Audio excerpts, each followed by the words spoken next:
So yeah, we are going to be working a bit today. Working on that level we were working on last time. I'm going to make sure well, it wasn't last time, it was the time before last time. Yeah, the stream is fine. So yeah, we're working on the other foot level, which is the level that's got that you play as the opposite colony.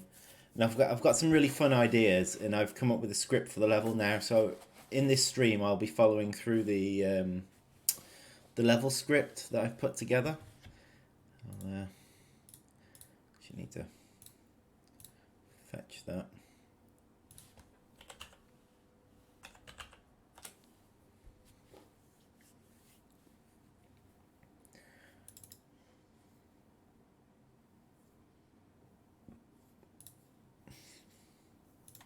Okay. You're right, Half Nerd. Good to have you with us. First viewer today, well done. Got your notification coming in. Okay. But as always, I'm also going to be chatting about various stuff that's going on.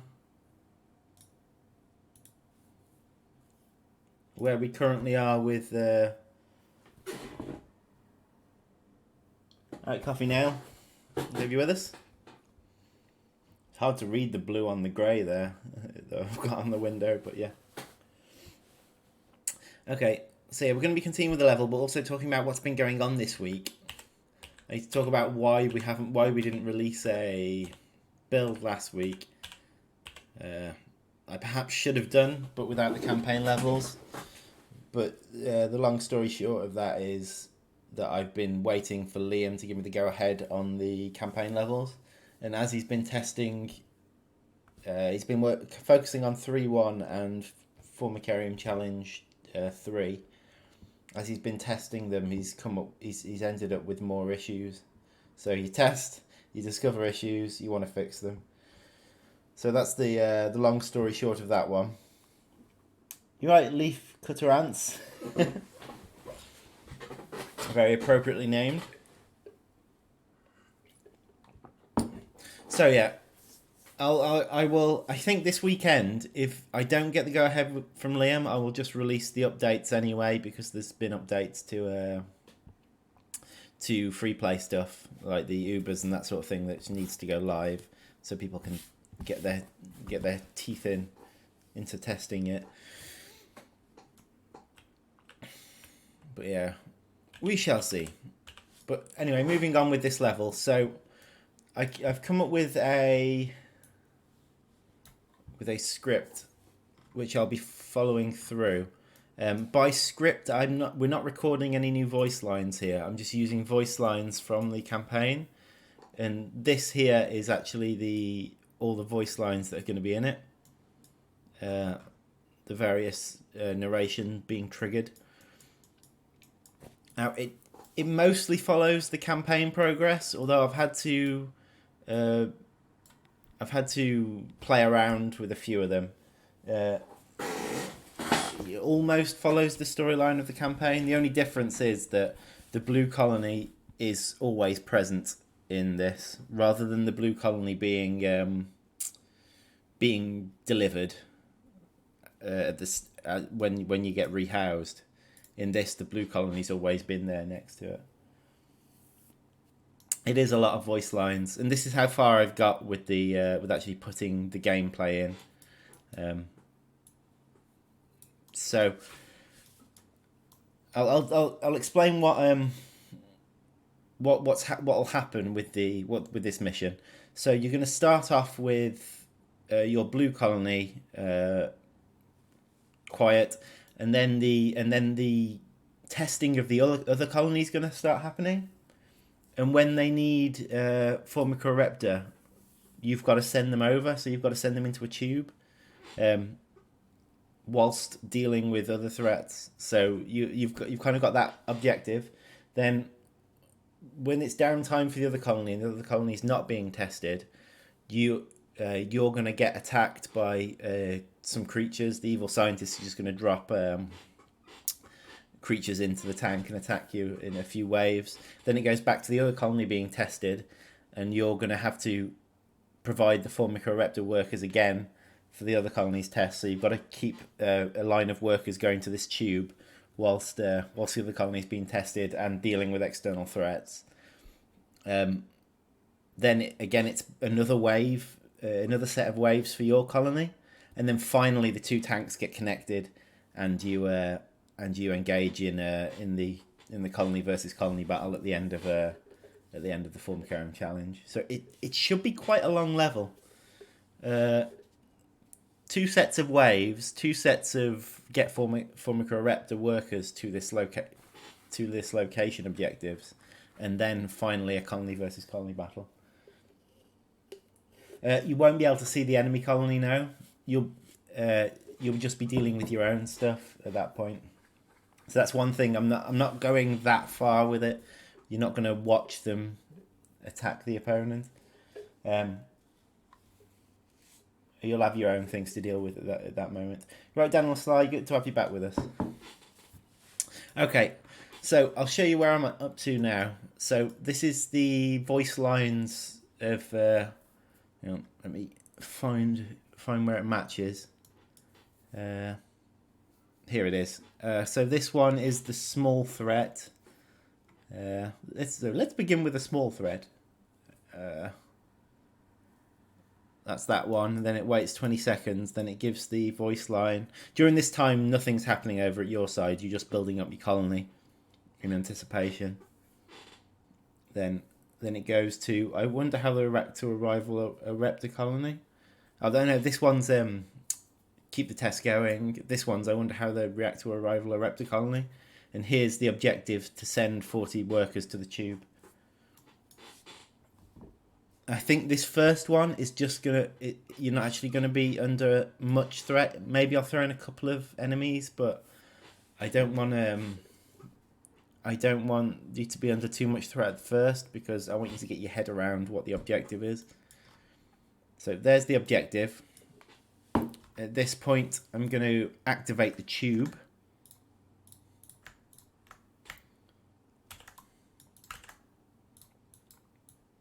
So that will send a tube down, and then I need to go over to the tube, and we need to deal with the things from the other side. Will the level of workers sent to the tube make any difference? No, the level of workers you send won't make any difference. So maybe it can. Should we do that? I tell you what, that's probably a good idea. So what we'll do is level 2 will count for 2, and level 3 will count for 3. Well, I'm not sure about score yet. I haven't actually worked out how this score, whether there's going to be extra score things on the level. See you later, leafcutter ants. Thanks for stopping by. Oops.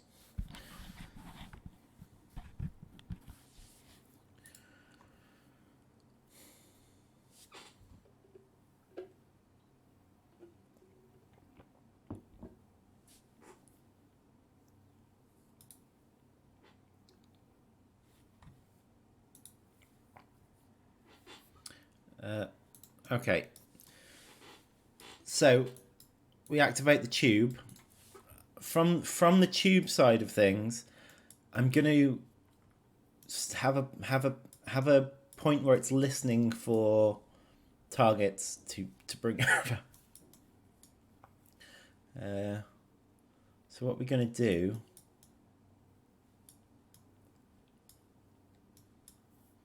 Should I do it on a timer, or should I? Yeah, I think it's going to have to be on a timer.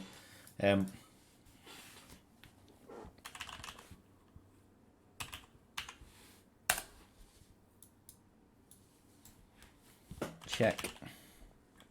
Oh no, custom event. Right, so we're adding a custom event here that will check for arrivals at the tube.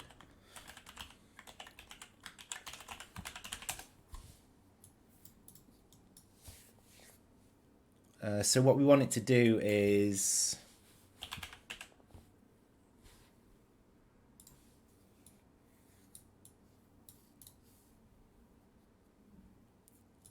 get overlapping creatures.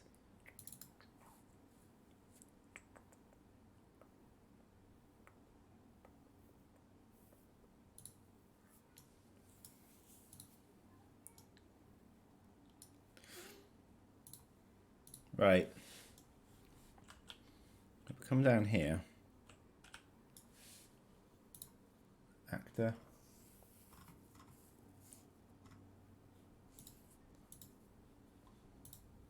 Actually, there might be a...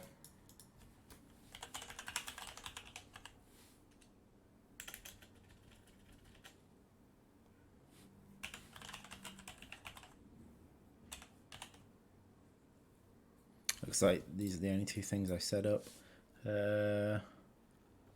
Okay. Well, we can do it via an actor. So I can add in an actor here.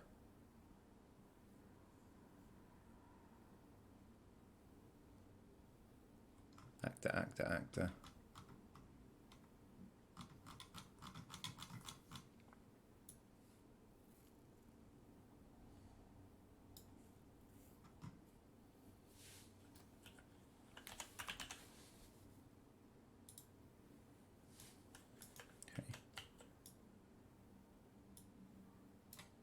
Oops. Don't know what I moved there. Wasn't the child actor. Huh.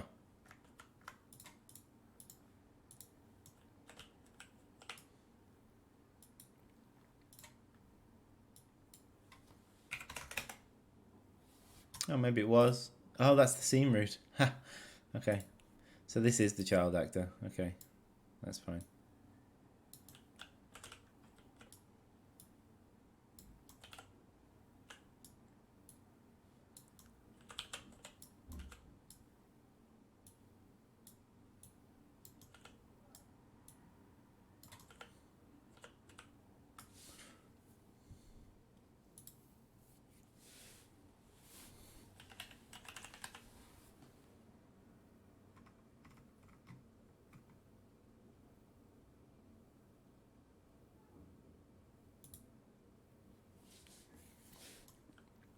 Okay, trigger sphere.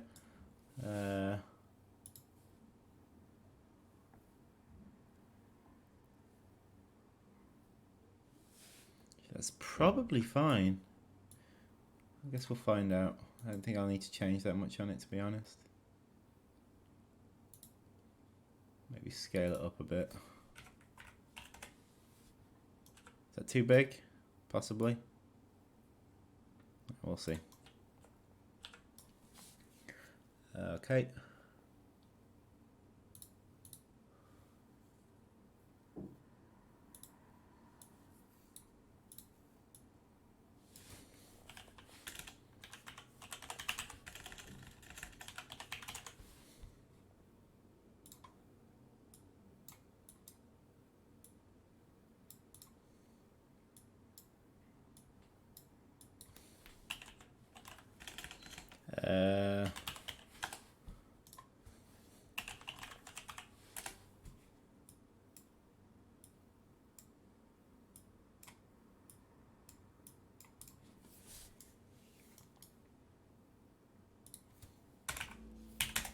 Right, every 0.5 seconds, it's going to check. Okay. For now, I'm just going to trigger this at the beginning.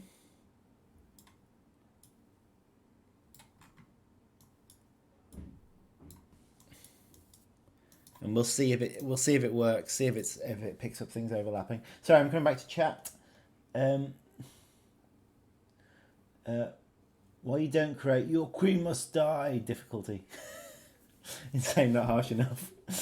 You just need to find the right strategy.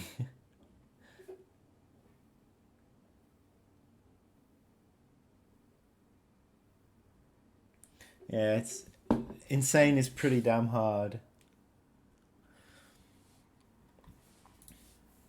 Yeah, some of the 3-point ones on insane. I think people that need to think outside the box in order to win them. Right, so if I run this, I'm just going to test whether... Right, so that'll bring the tube in.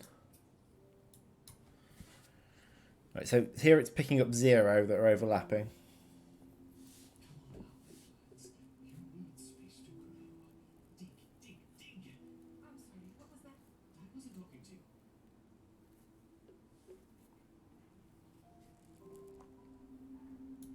Oh, they're picking up food, that's the problem. Stop picking up food.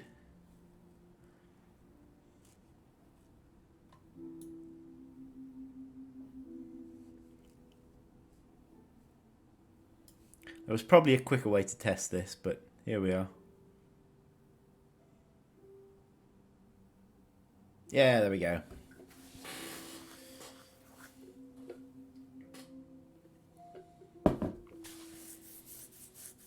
Yeah, it's picking them up fine. Unrelated question, do flea prey creatures have a cap in stats and sizes? Not at the minute, no. Although I think some of the recent testing people have done has kind of shown that we probably do need to have a cap. Because at the minute you can have... Because at the moment, like, people are putting it on creative mode or turning invasions off and just leaving it going. And you end up with like War of the Worlds size enemies, you know, harvestmen that look like a War of the Worlds creature thing. So yeah, that definitely needs to be addressed. Also, there's I understand it's a bit frustrating or silly when you have wood lice the size of a tiger beetle and you kill it and it doesn't drop any resources because of the way the difficulty scaling goes at higher difficulties. Is it lowers resources dropped and raises size and stats. So you got something that looks really juicy and doesn't drop any resources. I might have a rethink about the resource lowering, but there was a very good reason for it.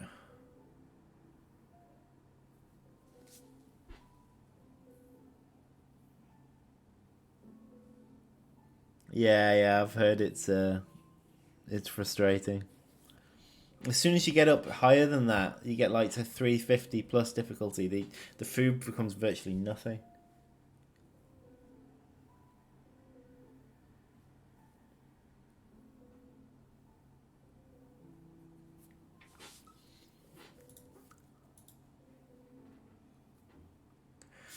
I suppose the danger scaling of the creatures is possibly enough. Or maybe I can slightly increase the danger scaling so they get slightly more dangerous but drop full food.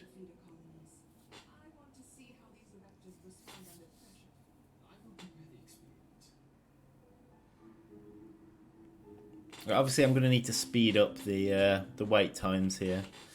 I haven't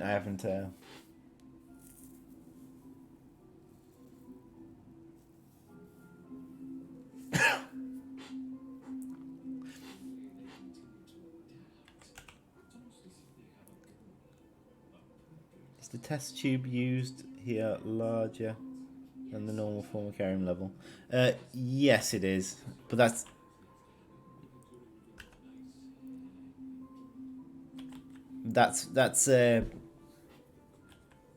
you can imagine the connection on the other end being smaller. I could probably make it smaller actually. Originally I was worried about you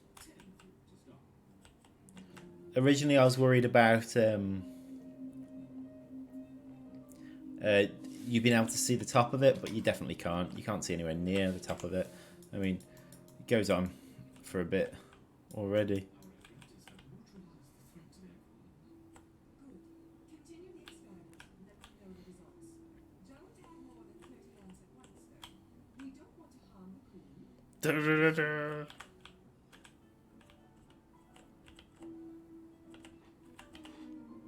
That arm's a fake arm.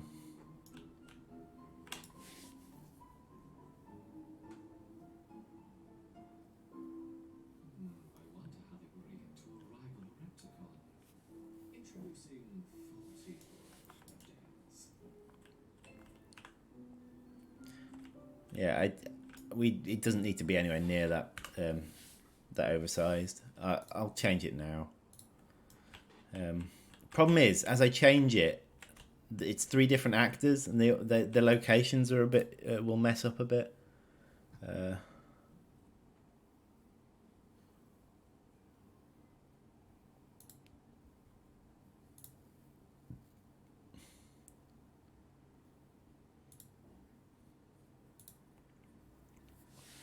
Actually, I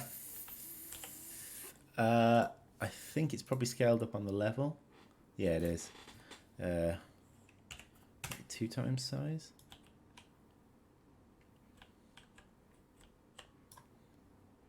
The way I've set this up, it should be fine for me to just move it around wherever I want. Don't want it going through a plant.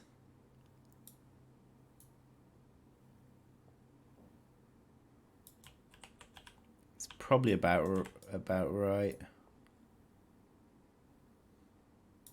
Yeah, seems about right to me. I might need to rotate the tube around a bit.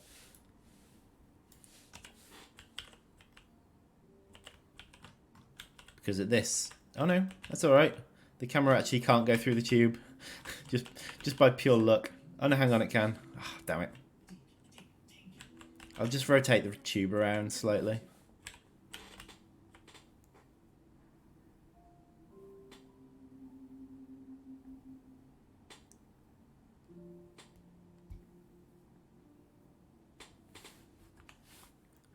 There's definitely more stuff we will be. I'll be taking another balance pass. I don't want to change anything in free play at the minute because I've already changed stuff and people haven't received that update yet.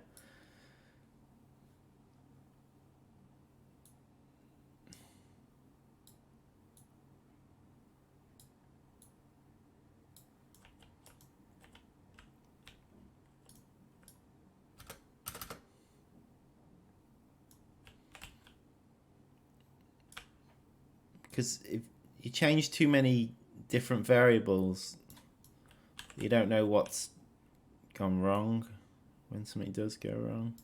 Change too much at the same time.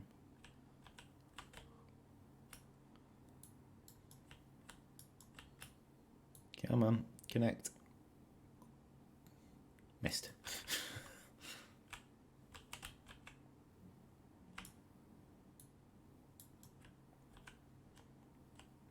Oh, wait.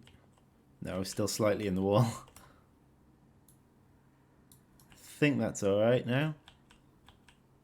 Oh no, it's still slightly in the wall.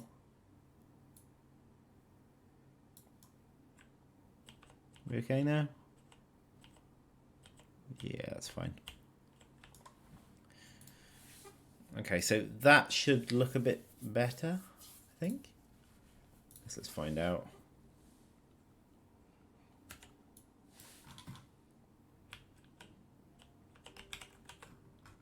Yeah, we can't zoom through it now. That's good.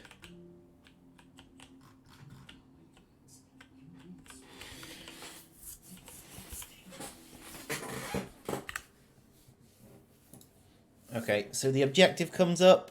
Objective counter. So next I've got to, as part of the thing, I've got to count how many ants get to it. I've got to remove them from play. So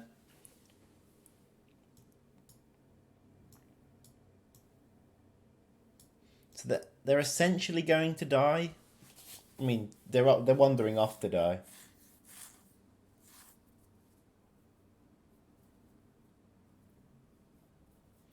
Yeah, leaf cutters are completely different playstyle, which is good. Which is a good thing. It's nice to have some variety in the playstyle like that. Okay, so.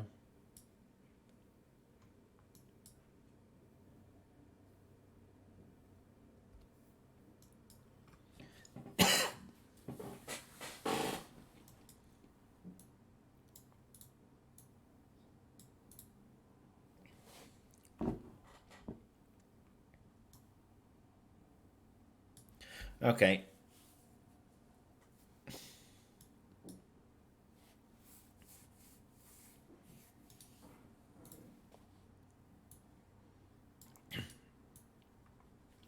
going to make a couple more custom events here.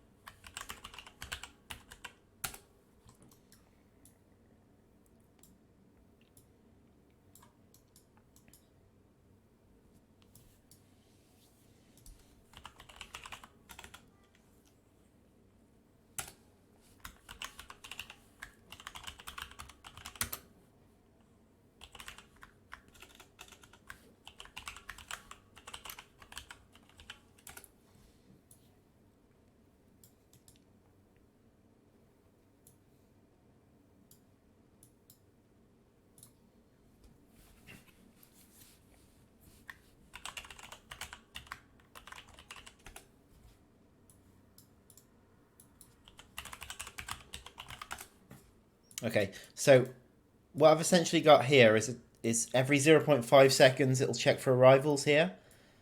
And as it does it, it sets the timer as this variable here. And if we run stop listening for arrivals, it clears the timer and removes it. So we just stop listening.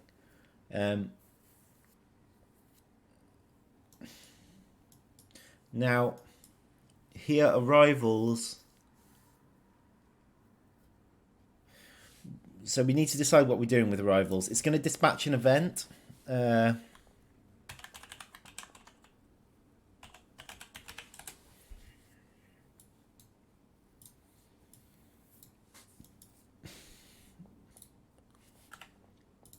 event's going to have an integer.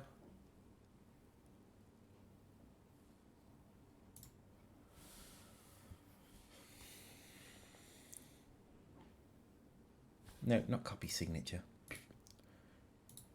Integer.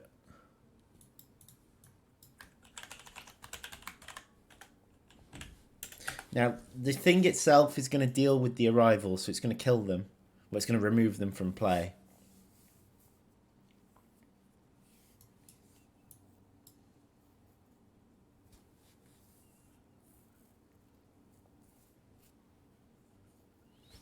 But it needs to check that they're formicarium.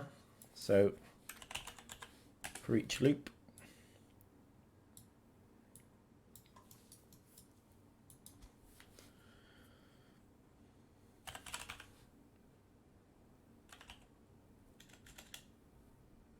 Right, I can either cast them or check a name on them. I think casting them's fine. As far as I'm aware, they're about as expensive as each other, those two operations. If the cast succeeds, then...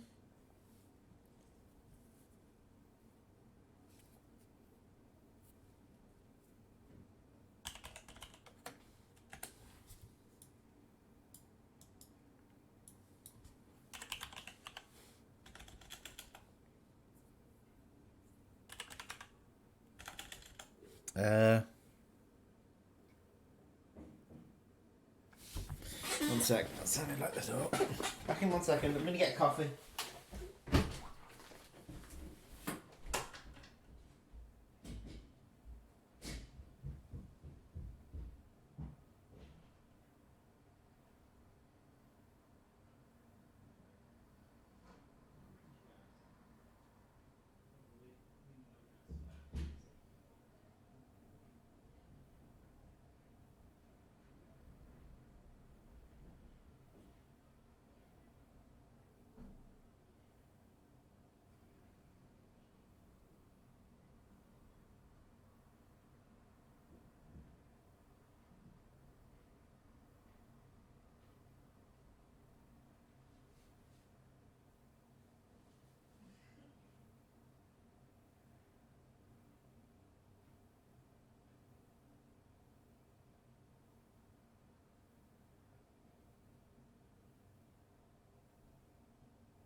bill. Yay!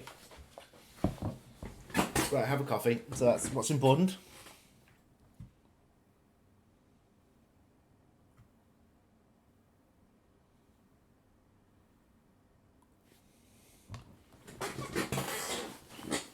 Hello.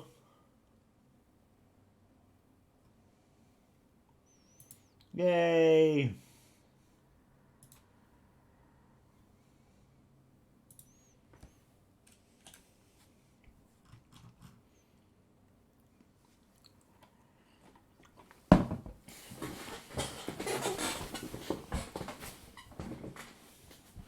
I love being caffeinated.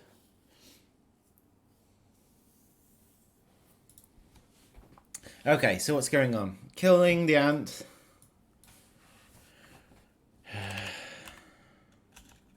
I said its lifespan, actually. Oh, no, this is tricky. Oh, no, I think it'll be okay.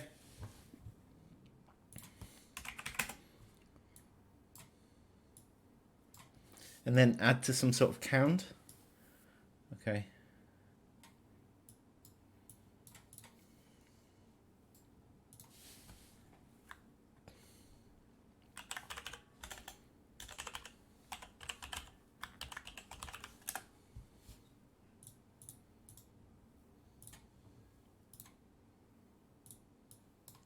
So we set that to 0 at the beginning.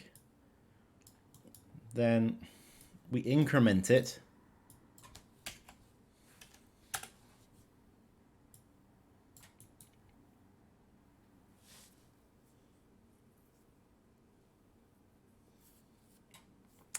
Okay, so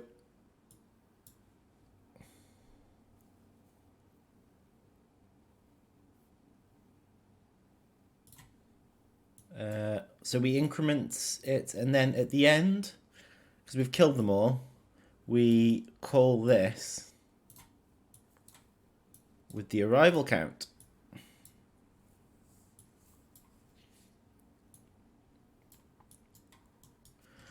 Okay, now we've called that that event. We've got to listen for it from the other side. So on the level blueprint, when the tube gets activated, what was the event called? New arrival.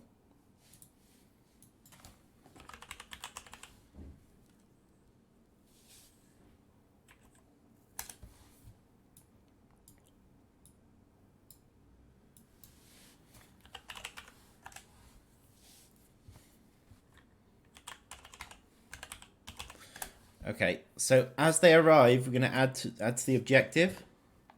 So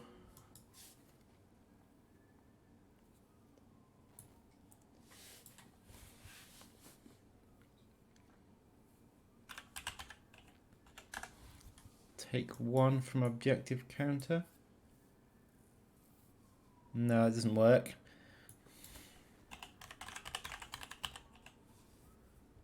Set objective counter.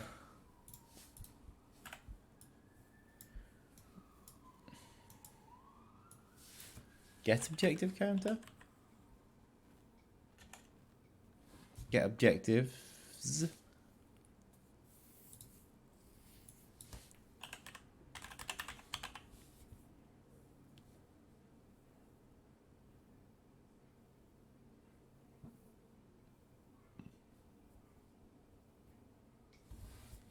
I could do with an extra function there, which is just get objective counter.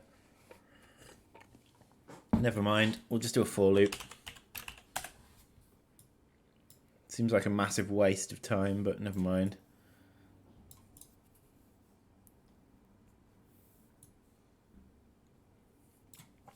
So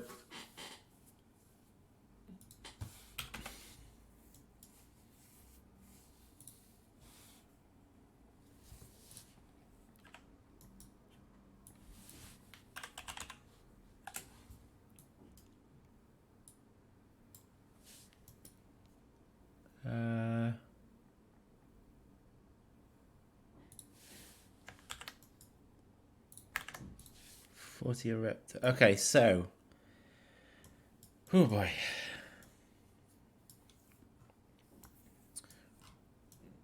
Right, I'm going to stop the level sequence happening, and I'm just going to plug us straight into this part of the sequence.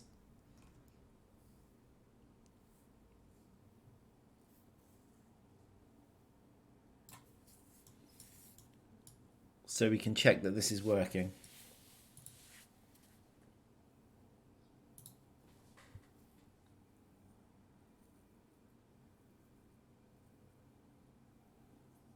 How does one listen through a wall for code?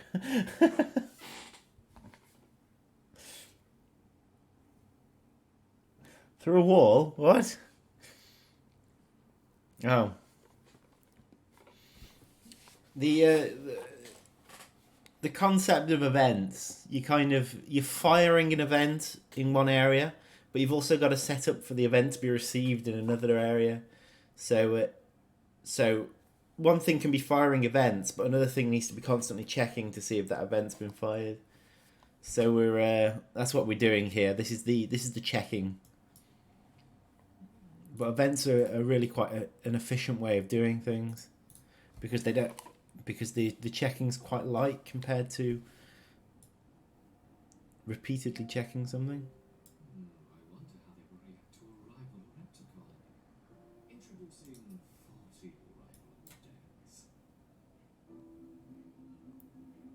Stop collecting food.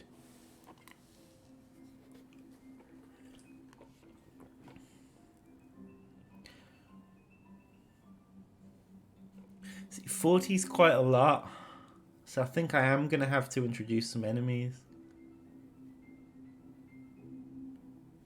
in order for this bit to not be boring.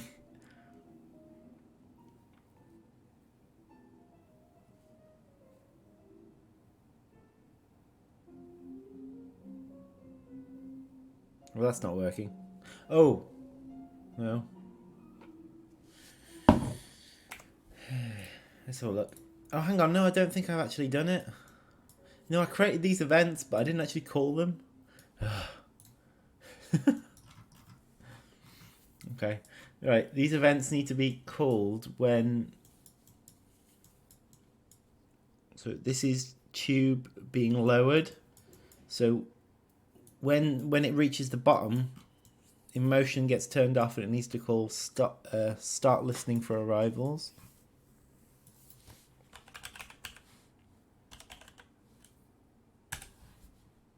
Okay, so as soon as it hits the bottom, it'll start listening for arrivals.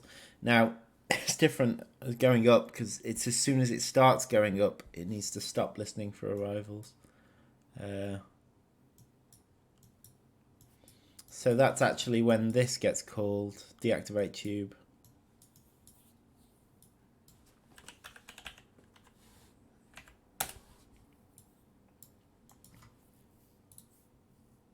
Okay. Right, let's try that again. Oh yeah, the exploding pupae bug. I remember that one. That made some amusing videos. It was there's this protection in place for it now, but it was basically when an ant type wasn't assigned to a tile, so the pupa would explode and no ant would come out, and because no ant came out, another pupa would explode. It only happened when we turned on the cheats, the testing cheats. Well, it was incredible.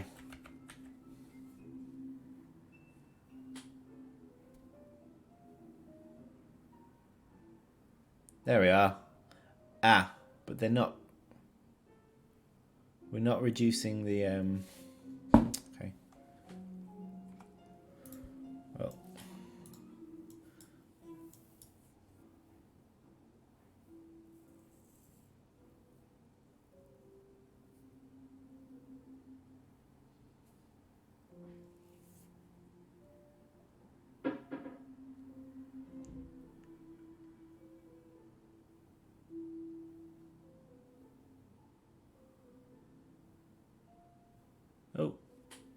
That did trigger then.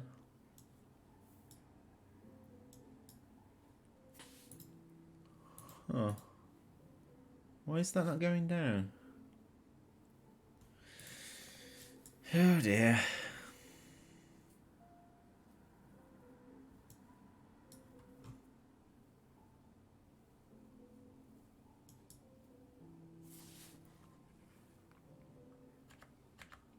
Let me have a quick look in the C++ code for that.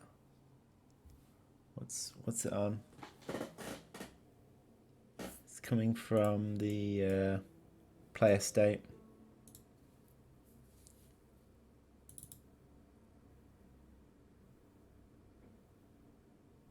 I'm not going to bother bringing you into this at the minute because it'll only take me a second, hopefully. But should we just check in?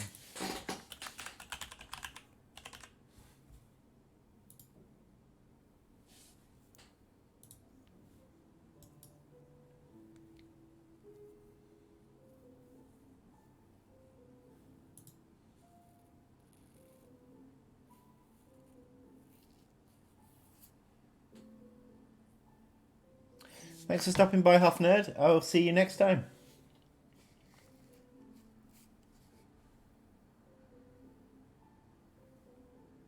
Oh.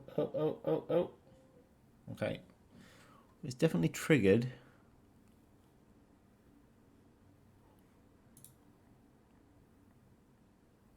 I'm just waiting for the variables to come through. I guess I could bring you through. It's not going to be terribly exciting, but...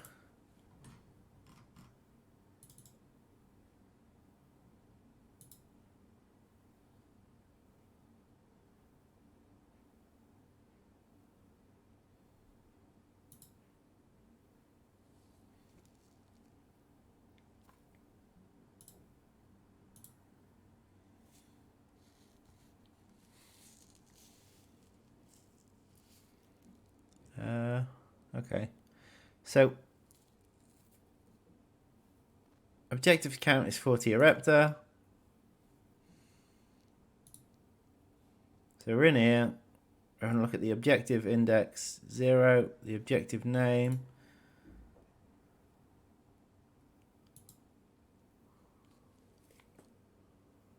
It's 40 erepta.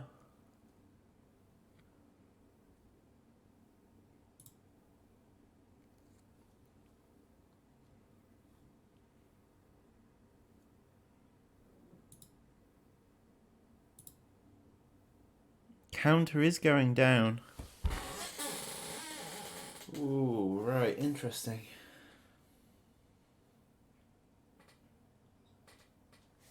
So there we are. The counter is going down.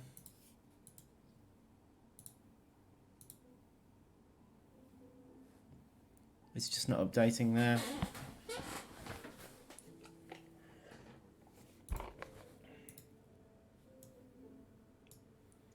Ah, I'm an idiot.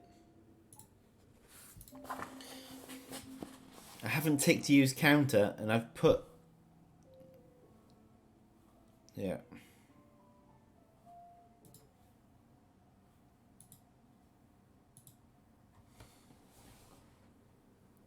Pretty sure that is all I need to do. And then it'll have a semicolon and a... Well, a colon, sorry. Oh no, it doesn't. Okay, need to put a colon in.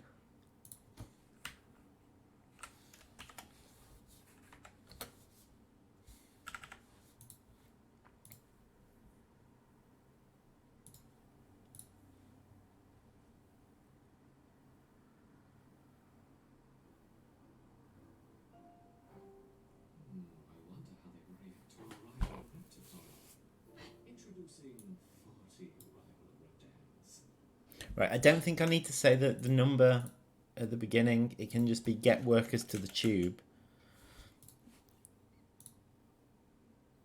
I think that's fine.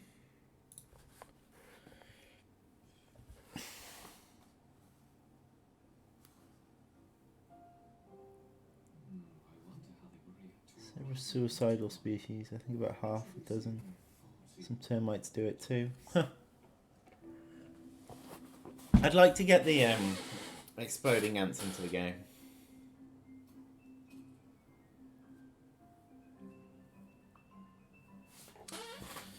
One day maybe. They're not actually planned for the current campaign. But to be honest, I think if the game maintains doing well, then I can't see any reason why we'd ever start work on the game. Not until sales just die off completely. So there's plenty of scope for getting things like that in.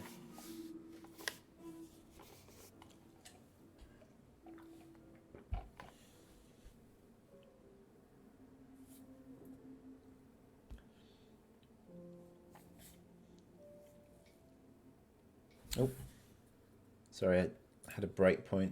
I had the breakpoint still there.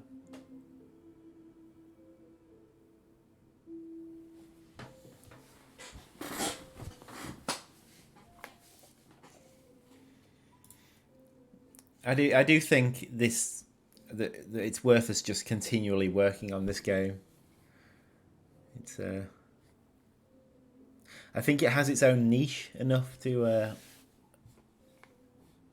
for that, and it's not quite big enough a niche for a major company to want to do something about it.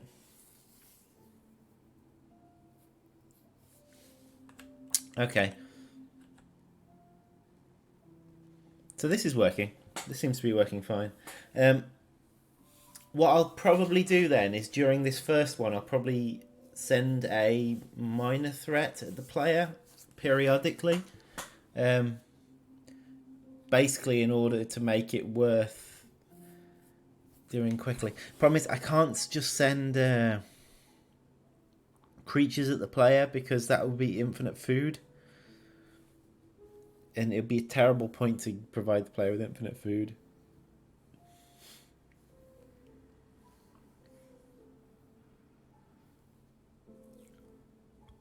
I guess I could reduce the food value of creatures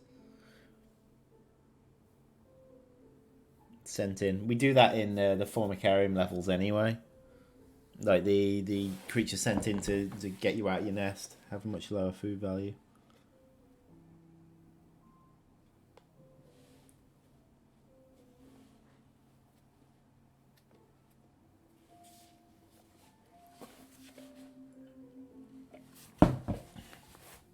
No, I'm not. I wasn't talking about giving it to like selling the concept. I was talking about whether they try and build something, like build an ant game, and I don't think the niche is big enough for it to be on major companies' radars.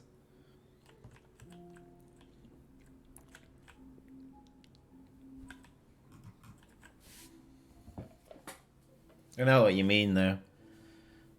There seems to be an inevitability in the industry these days that big companies get their claws on IPs and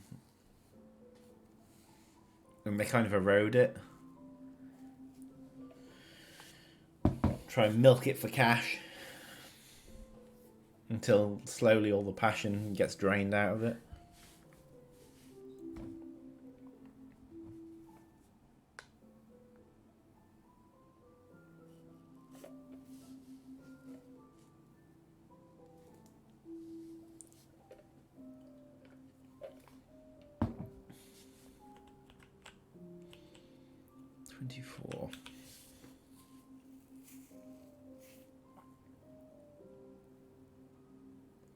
I'm not waiting for this objective to complete.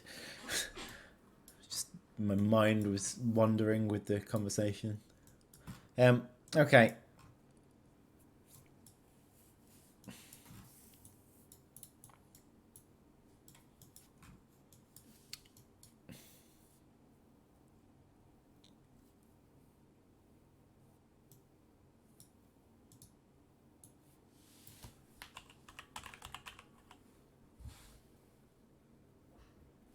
Is objective complete?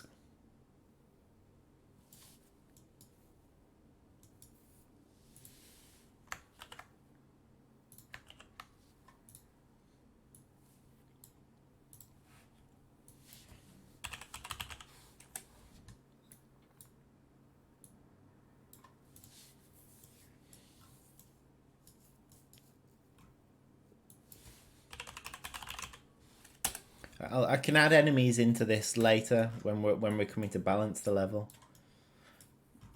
Okay, so here we've got. I need to bring up the script again.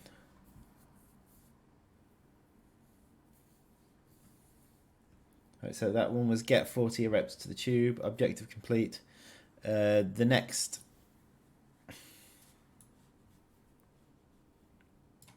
So this is set timer by event. So 5 seconds later.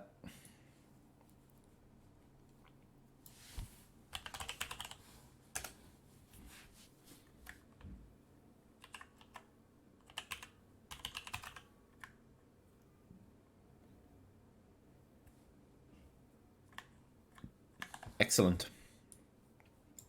That's what this is. This is the scientist saying excellent. Okay, so this next bit.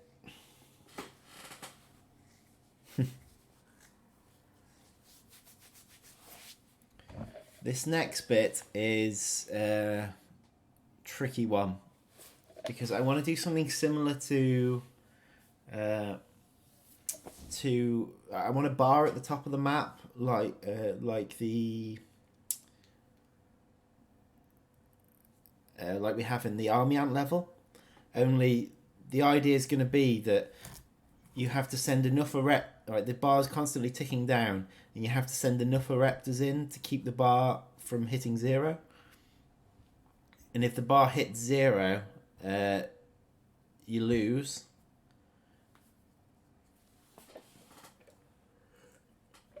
But also, if you send too many in, you're wasting them. Still want to send all my troops to attack that guy. We have plans for him. So many plans.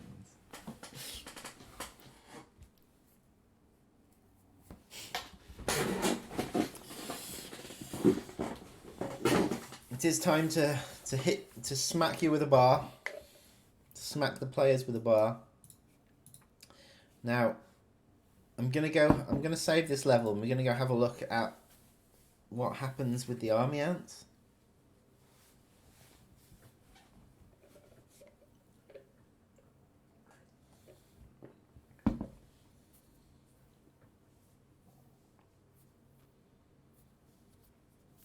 So, whilst this is saving, I'm going to briefly take a look, because last week we were talking about stuff that... Oh, it's saved now anyway. So the army ant level is 3.2.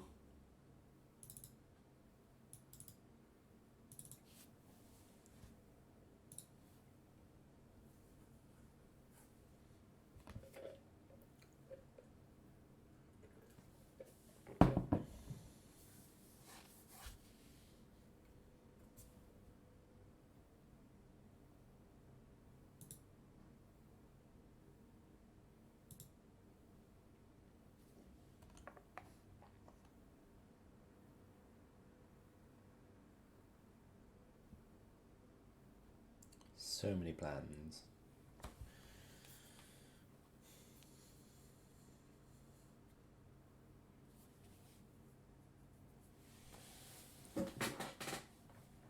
You may notice my position today is slightly to the right of where it would normally be.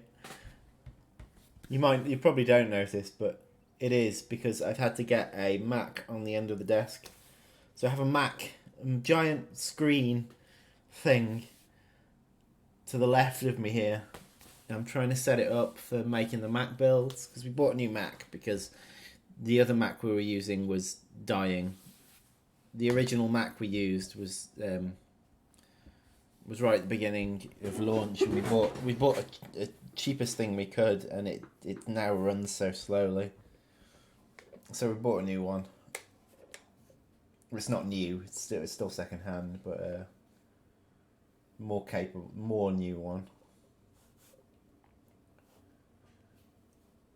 And I'm trying to get my head around using Macs now.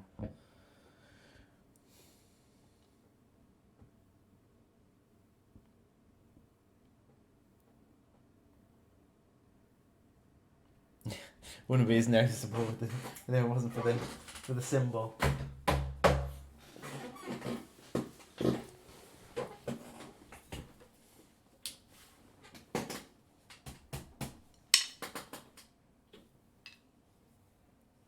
How loud is that?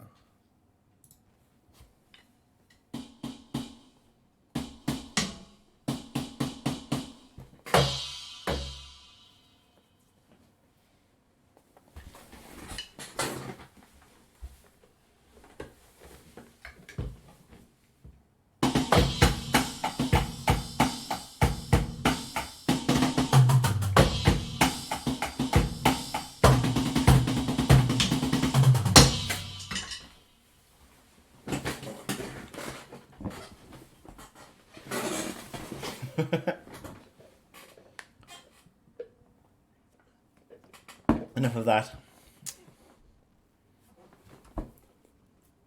I need to tell a terrible joke.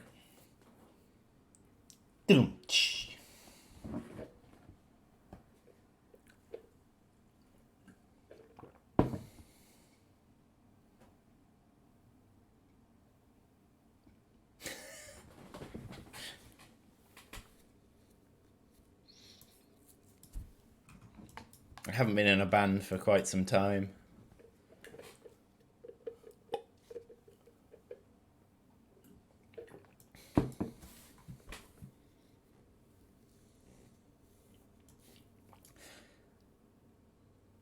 Right then, what are we up to? Okay. So we were looking at the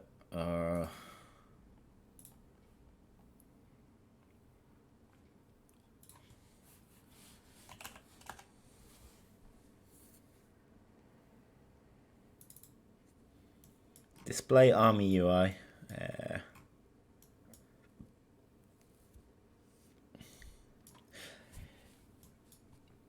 Okay, so this is how we do it. This is how we do it.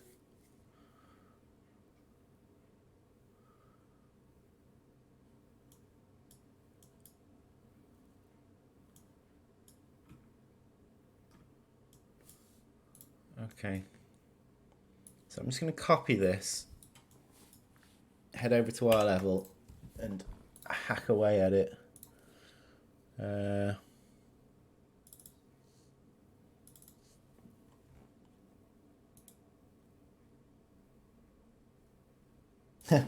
few streams over the years jam out with their groups. Yeah, I imagine if you can play, you're and you've got a band. At some point, you'll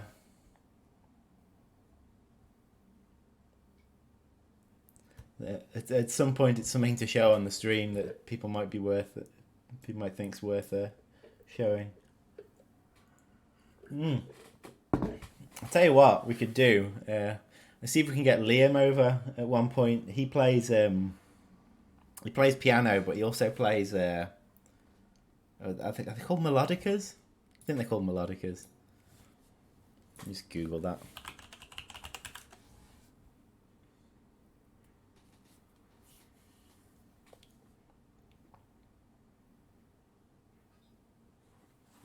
Yeah, melodicas. He also plays melodica. So we should get me and Liam doing drum and melodica.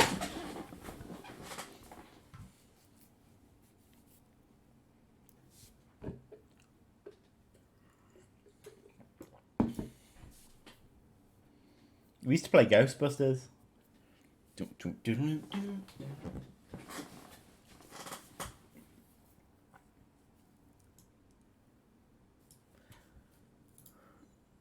Okay, so enough of the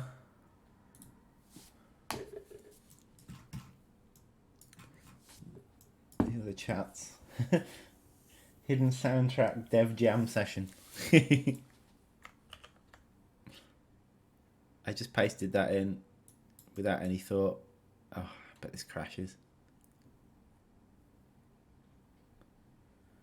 It didn't crash. It's here. It's arrived.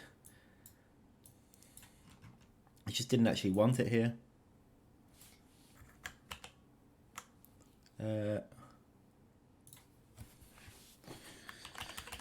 Display UI. Display tube UI. I might have to make a new UI element for it, but we'll see. We'll see. This is where it gets pasted.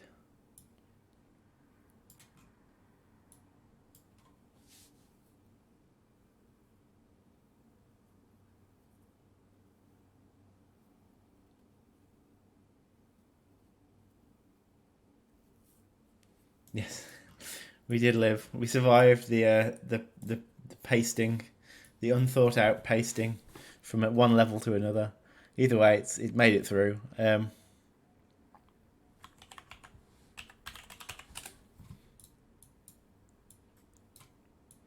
Okay, so let's have a look at this.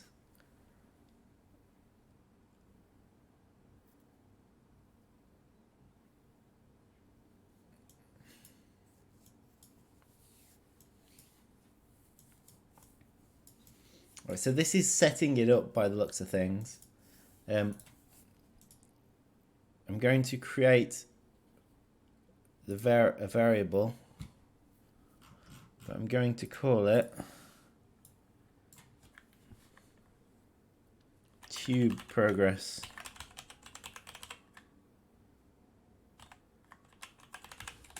Tube progress meter.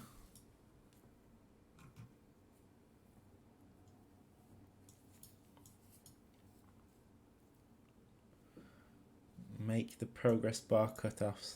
Okay, so I don't think there needs to be any progress bar cutoffs.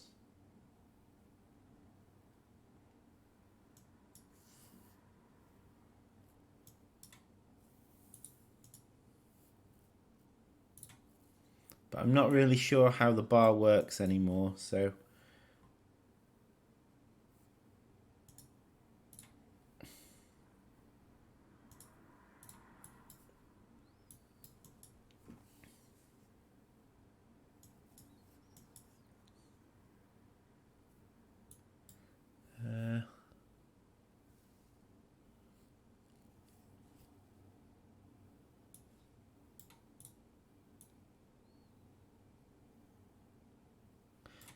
that's not what it wants. It's level methods, I think. It's after.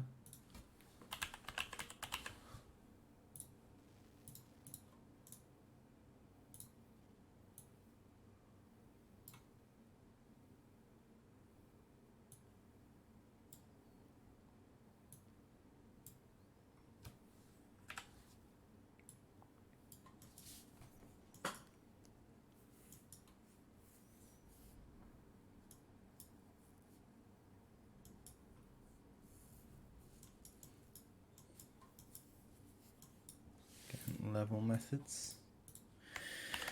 Oh, we're getting there.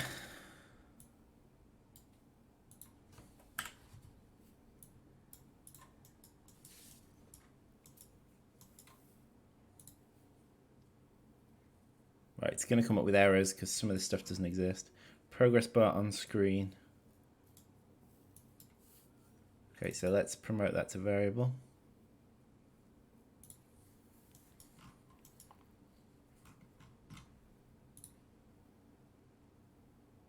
Okay, that's the only one. Okay, so display tube UI. Let's try that. See what happens.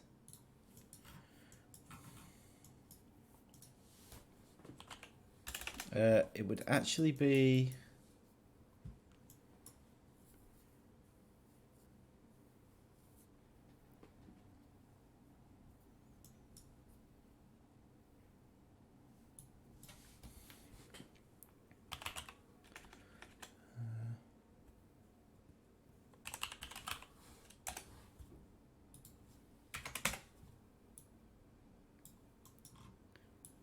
I believe this one here is an unconventional defense, yet highly effective. I'm going to run this straight from here, run the level straight from this point, so we get an idea of what happens. That's an unconventional defense for highly effective. Another delay.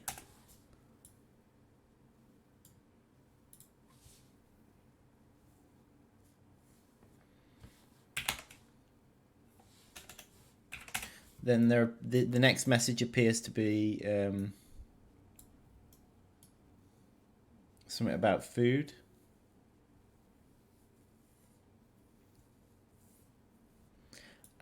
This one is get 20 of each.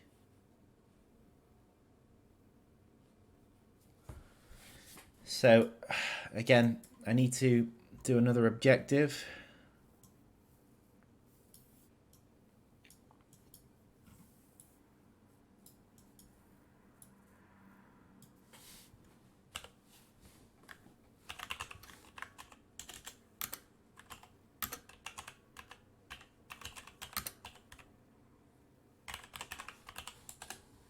Objective. Get 40 erect objective.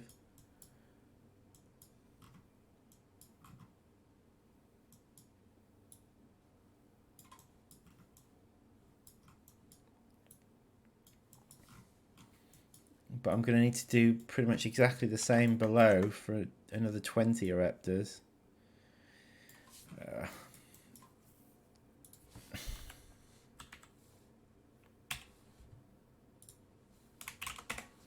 Maybe this is where I start to introduce the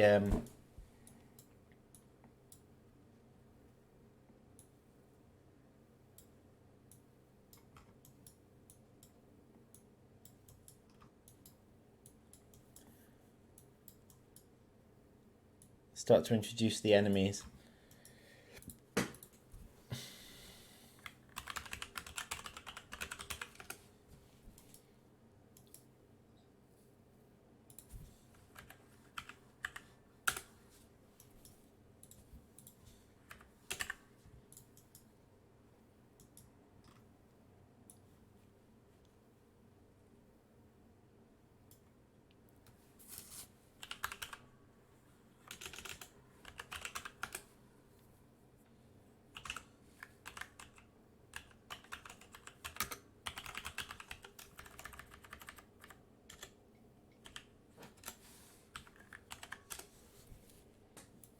That's 20 ereptors finished. So this is where we get the message, which is an unconventional defense yet highly effective.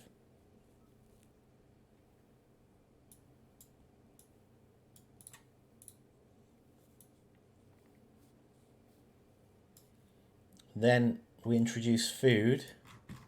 So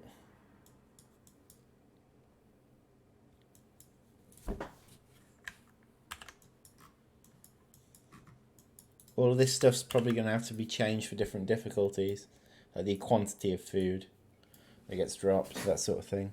So we introduce food, and we say some seeds on the surface for my succeeding ereptors, gather them quickly. Then we set a timer again.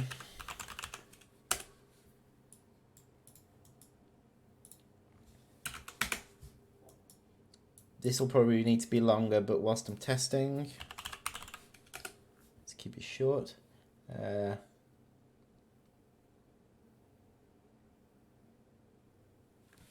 Constant assault.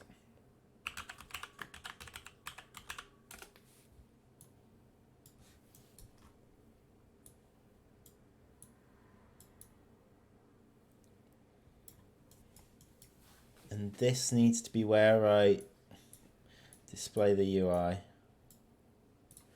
Okay.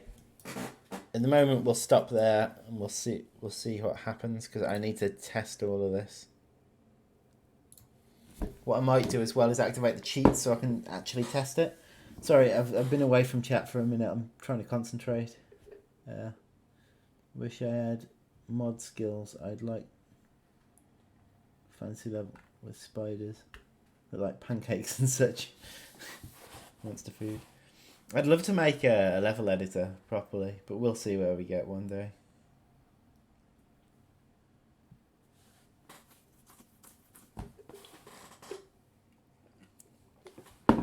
Yeah, I think part of the problem is here is I've got a monitor that's bigger than what I'm broadcasting. Some of it is probably a bit troublesome to read. Okay, so display tube UI. Right, let's just run it and see what happens. Excellent.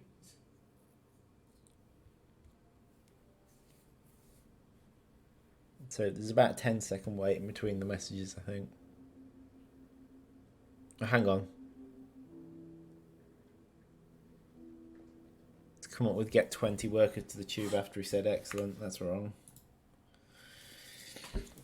So where did I do that? So that's the excellent message. Then there needs to be a delay before we...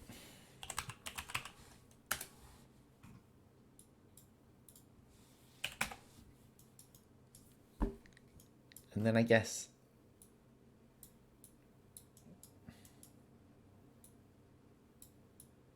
this one.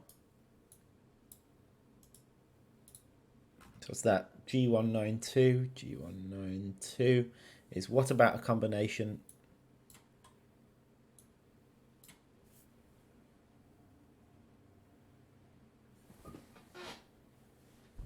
The rain's come in here.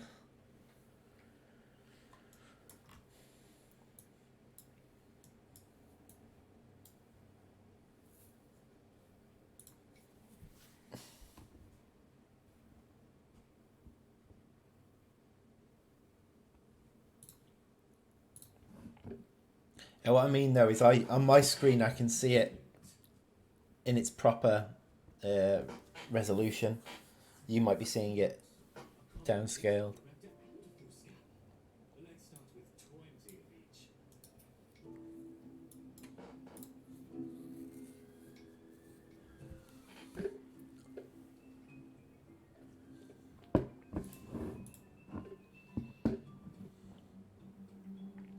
By this point in the game, you will have another unit, just which is just the basic slave maker ant, which is sort of equivalent to a black ant. I actually think it's slightly more powerful.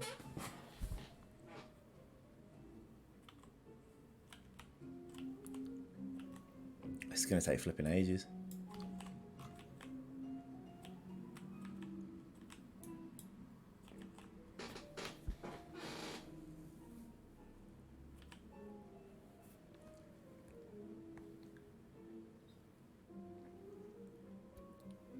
I'd like to see if it actually works though with the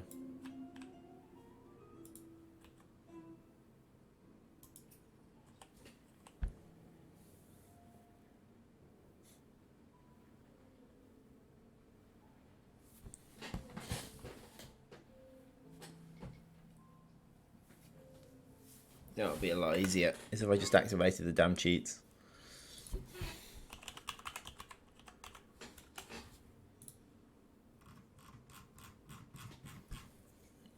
Auto spawn egg, instant mature eggs, infinite resources, free hatch, instant build. Okay, with those activated, I should just be able to spam.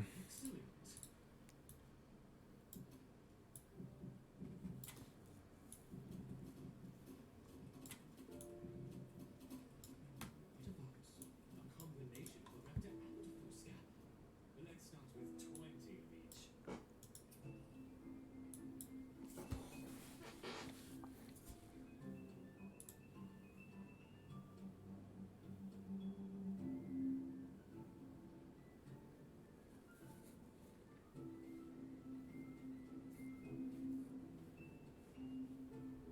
I still need to add in the levels as well. It looks to me like the tube's collidable. I thought I turned collision off for it. The ants look like they're hitting it. Oh, minus. I didn't even...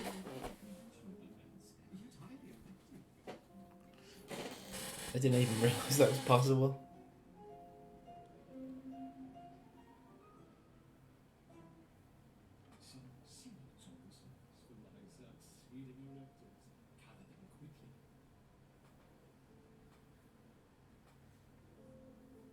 I've clearly got the some of these messages wrong. So some seeds on the surface for my succeeding ereptors.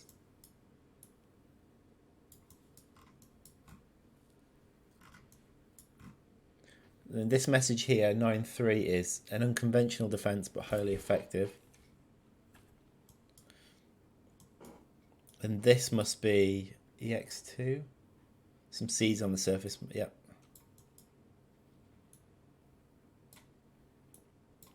So there should be a delay here, really.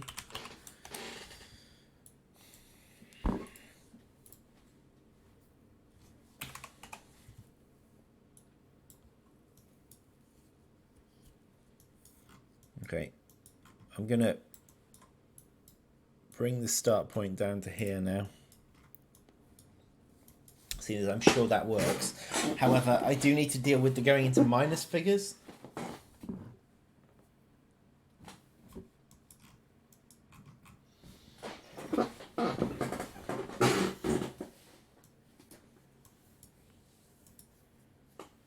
So here we've succeeded. I need to... Yeah, there is an issue here. As in, it will kill excessive ants.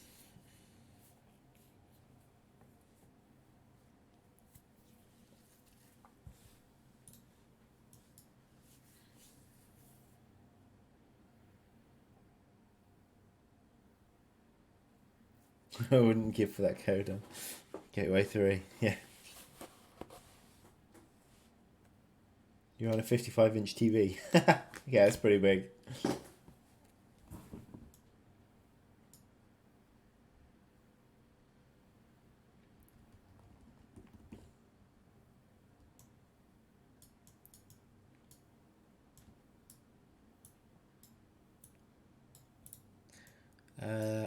Okay.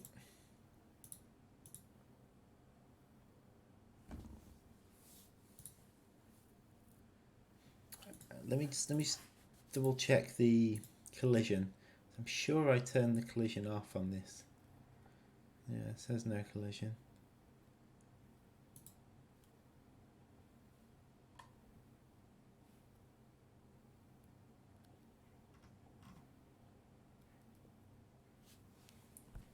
It definitely looked like they were colliding with it though.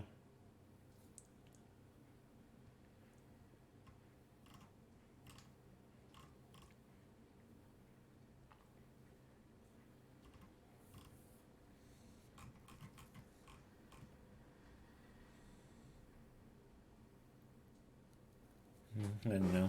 Might look into it later. Need to make some notes actually. There's a few things are starting to build up that I need to look into later. You end up with so many that you forget about them. Oh, here's a pad.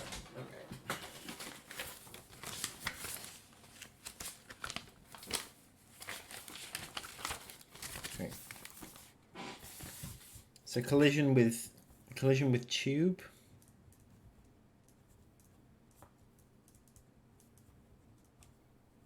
Question mark. There was something else I said I needed to look into later.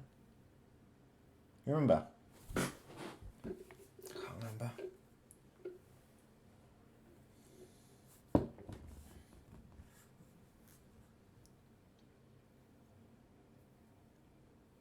Oh, negative. Objective going negative.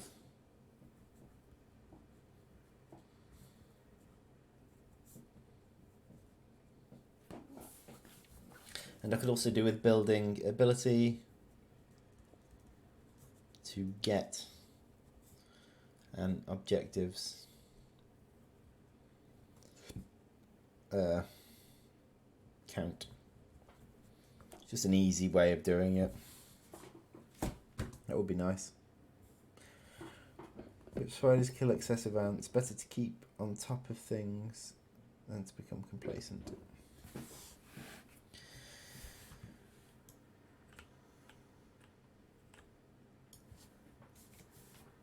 Right, So, for a start, we can turn off. We should be turning off.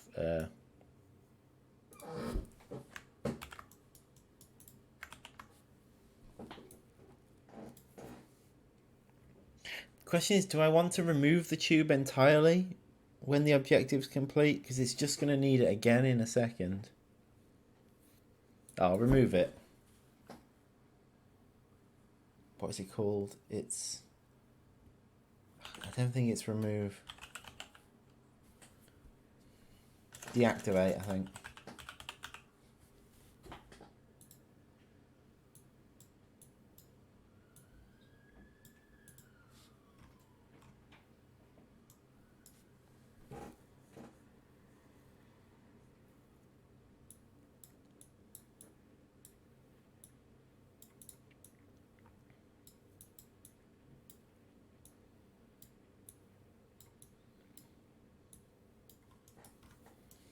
Okay, so activate tube's still there, but I'll put in the deactivate.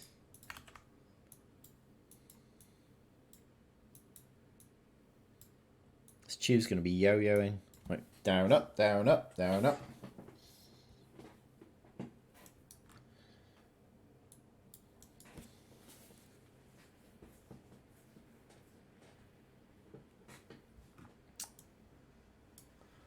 Okay, and then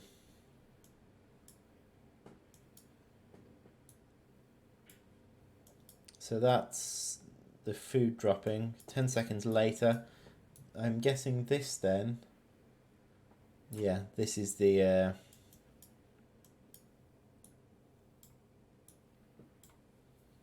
this is the UI message. Okay, so let's give that a go. See where we get. Don't know what I changed in tube connector, but I guess. I'm wondering if this maybe the no, they can't be colliding with that. Don't be silly.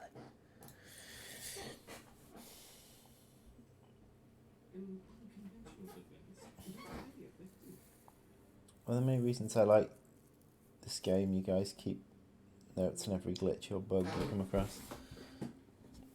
We try, well,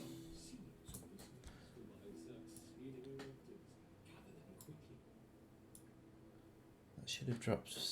Oh.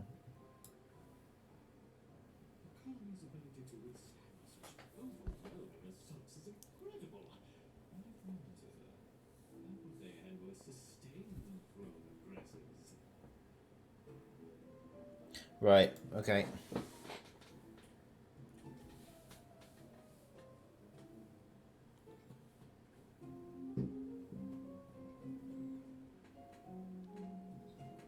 I'm gonna need to make some changes to this bar.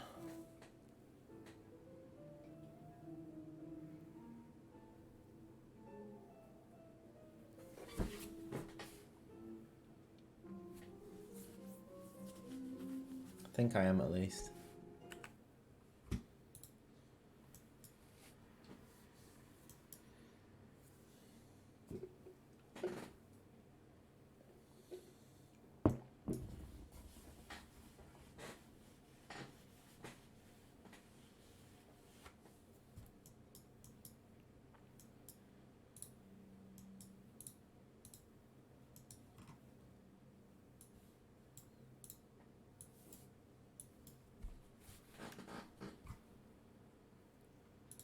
Not actually sure.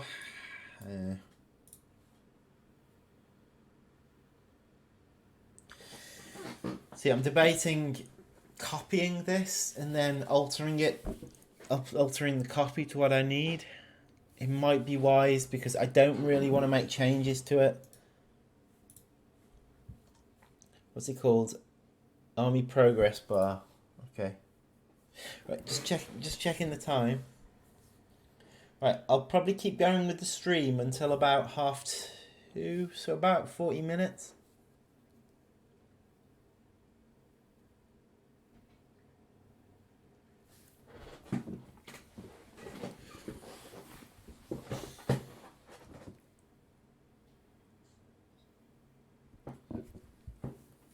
and then I'll carry on off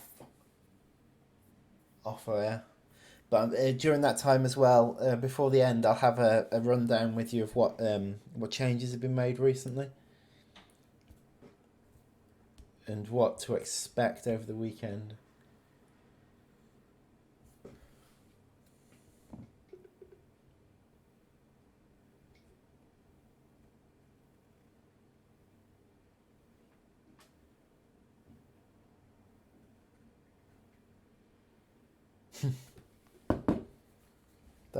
That bad glitches in other games. Yeah, it's amazing the glitches you get in some games these days. It's really hard to hunt down glitches, but it is important for the quality of the game and the longevity of the game. If you're going to keep getting new players, you have to keep on top of them.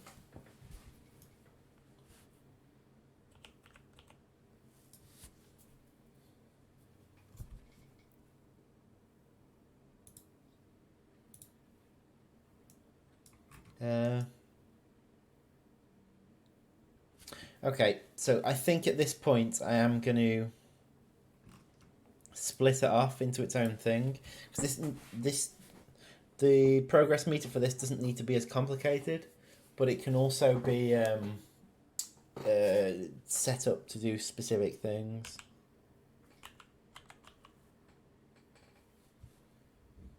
So here's the army amp progress bar. If I duplicate it, call it tube progress bar.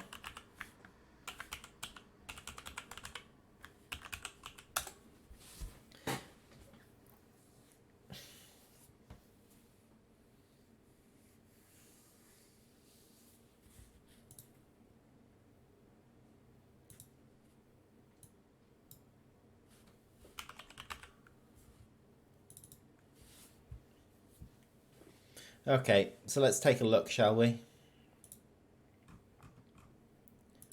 I'm not sure what this is. Cutoff. We don't need a cutoff in this, so just going to delete those.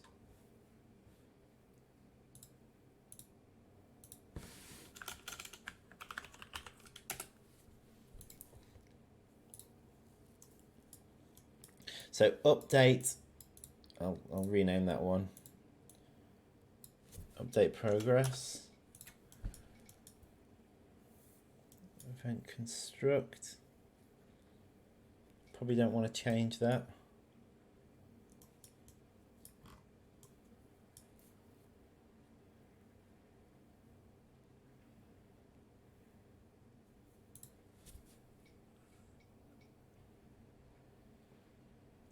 Cutoff visibility, I think I can get rid of that. I don't need anything to do with cutoffs.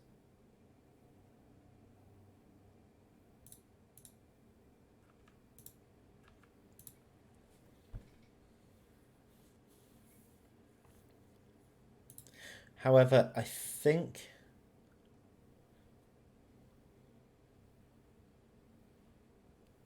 we can change. We need to change this. This bar slowly. So this bar slowly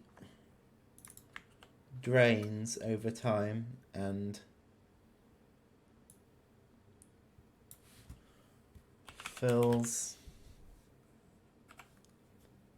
as workers reach the tube.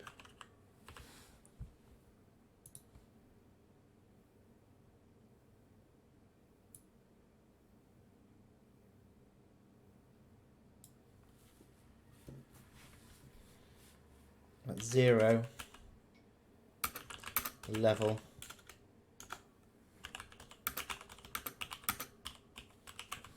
at 0 the level will be lost. Okay, that should be fine. Okay, it's telling me it hates me.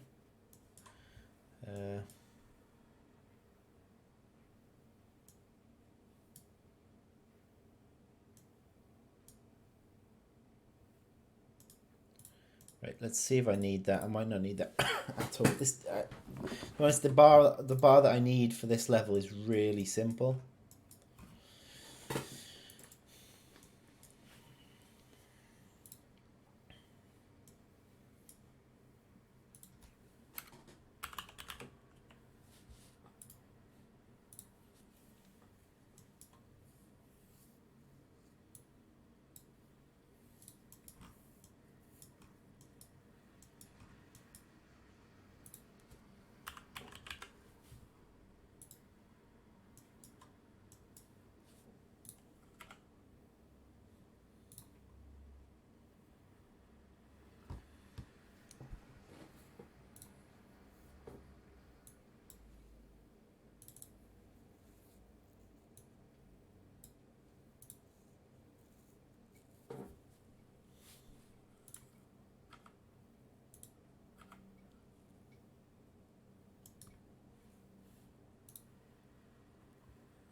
Okay, so it seems happy with that.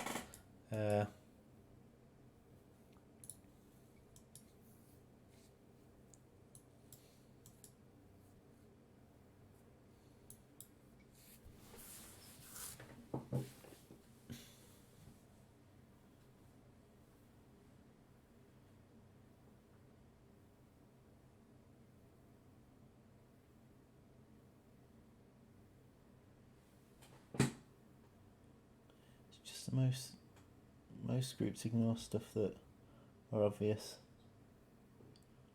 Come on. These are people working on so-called balancing. But one guy fixed the code for the beds. Yeah. It's a funny situation, isn't it? I look at this and it seems on the top like I get it rather easily, but I have a feeling there's a lot more. With coding, it's as with a lot of things in life. It's all to do with doing little by little. If you try and think about the overall picture of the whole thing in one go, your brain would just explode.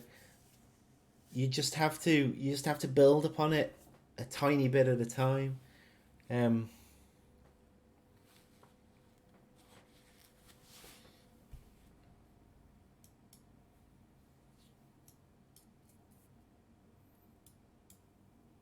Tube progress meter.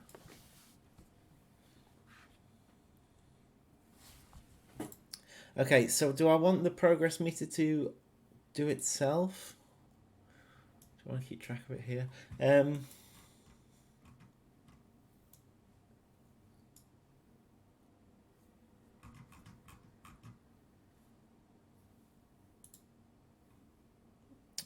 Level code. Is there a tick somewhere?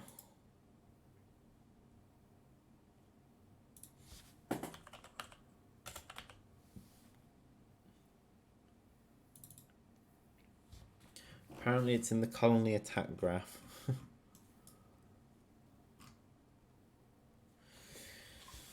Funny that. I am going to need that for when I do get to the when I do get to the two colonies attacking each other.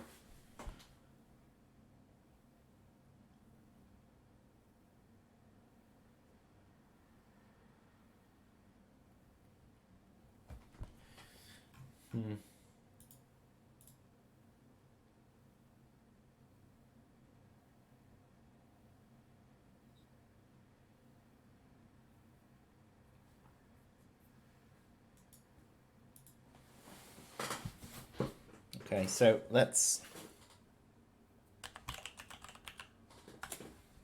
replace this because I do need the tick elsewhere.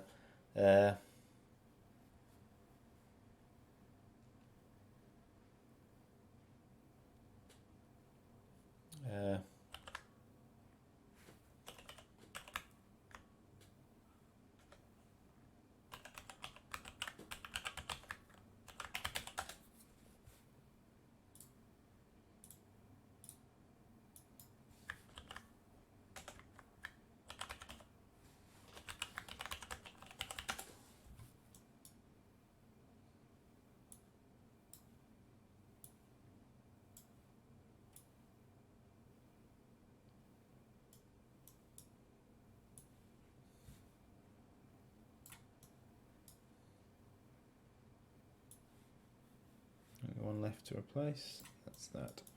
Okay.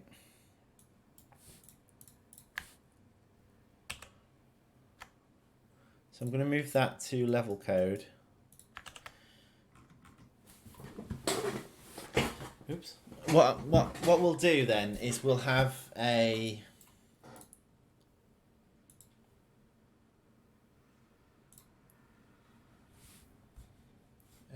variable which is going to be an integer.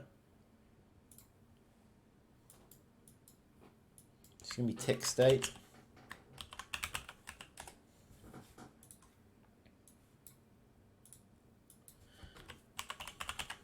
It's going to send the tick to various locations based on... so 0's off, nothing's going to tick. 1 is going to be the...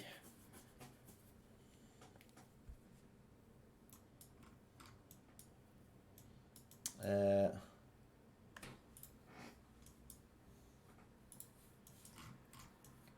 waves graph tick.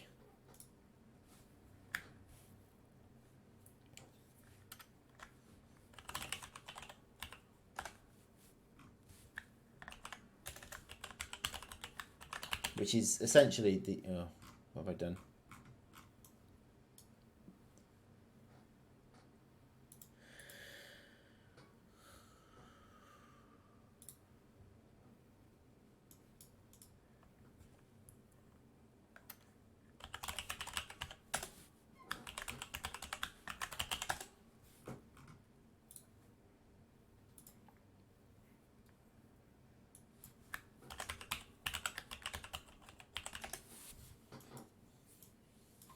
So I can do what I want with it in here.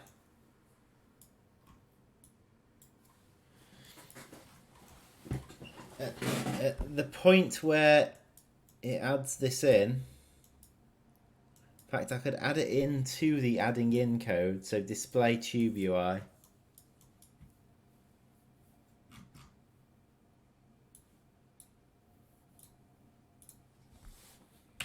going to change that to 1.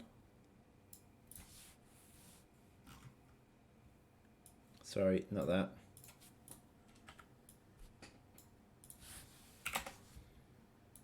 So it starts ticking there, and then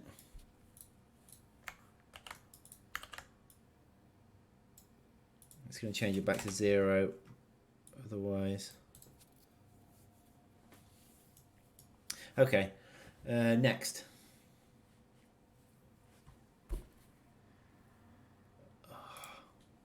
Brain fail.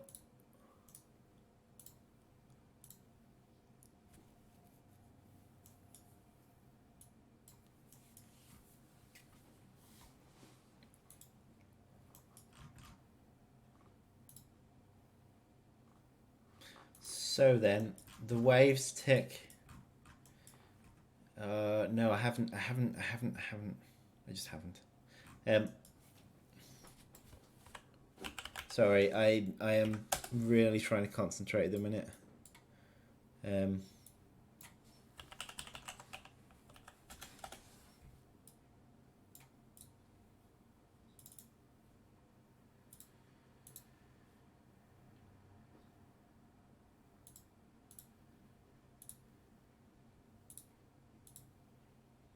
Come on, think.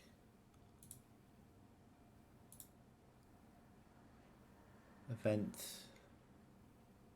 level code is here.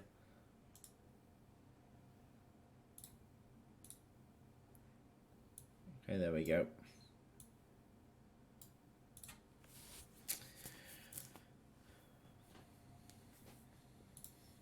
Okay, coming back to the chat.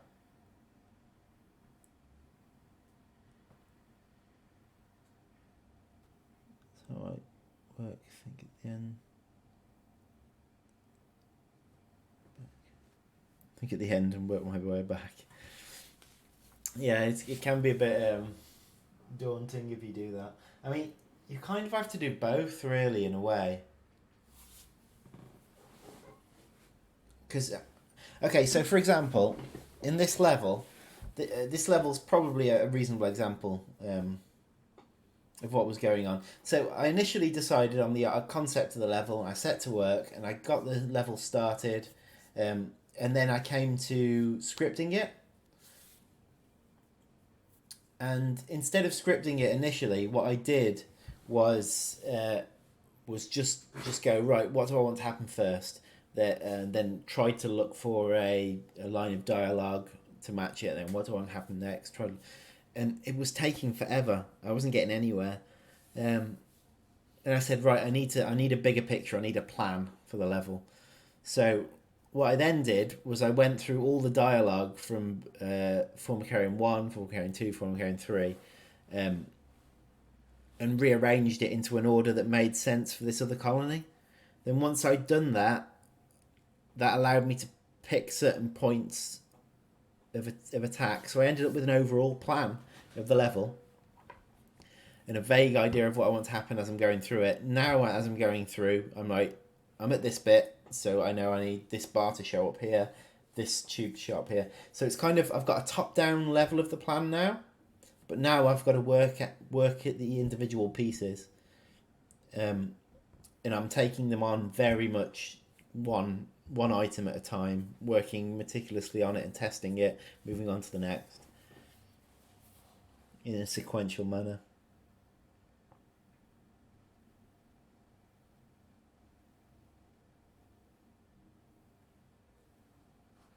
Yeah, it's a bit frustrating when you've got a head full of ideas and and currently don't have the ability to implement them.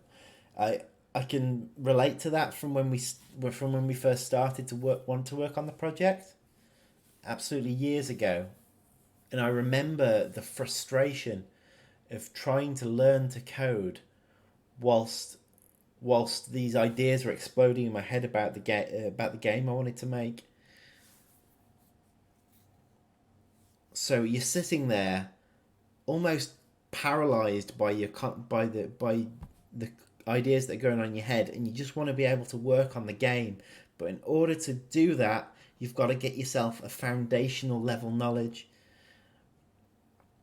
and it is really frustrating. I remember the early stuff I was reading about was far. To be honest, I didn't need to go that technical. I was reading about shaders and writing short OpenGL programs to generate a triangle and that sort of thing. This was in the very early days. This was when we were trying to make our own engine, which it turned out to be a terrible idea. Don't try it.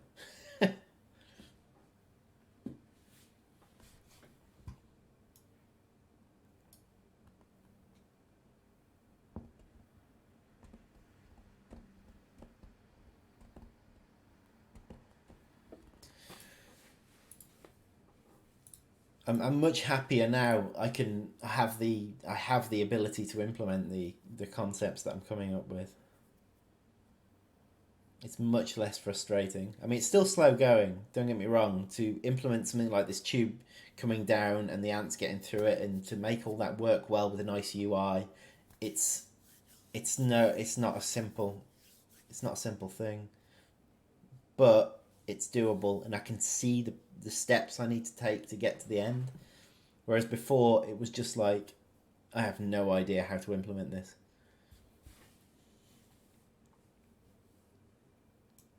But I have been working in Unreal Engine now for several years, so it's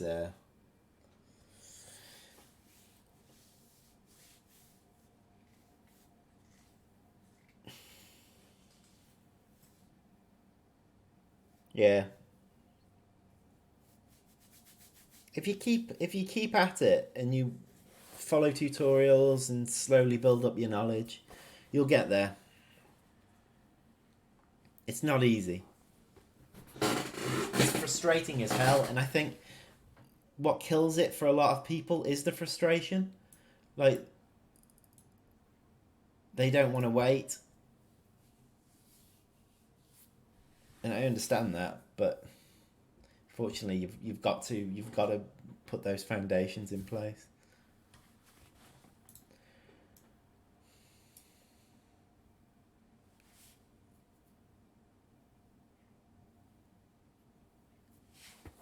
Yeah, that's true. Unreal Engine is quite hungry for power, so if you're using a 3D engine like an Unreal Engine, then yeah,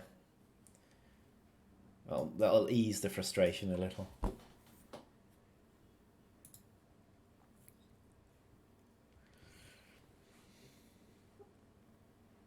Okay, so back to actually working on the level rather than chatting about development, game development. Uh, okay, so this should be receiving a tick at the point at that point. So if the progress bar is on screen,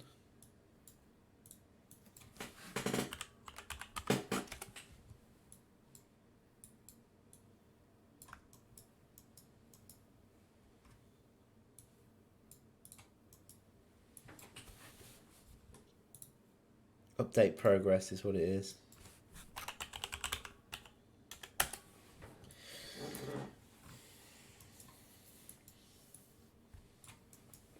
Okay, so I'm actually going to keep track of the progress in here. I'm not going to keep track of it in the bar. The bar's just going to be the visual for it, because all the victory conditions and loss conditions are going to be dealt with here. So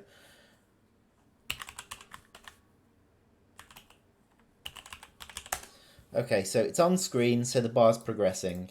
We get the bar progress is going to equal 50% to start with, so it's going to have a default value of 0.5.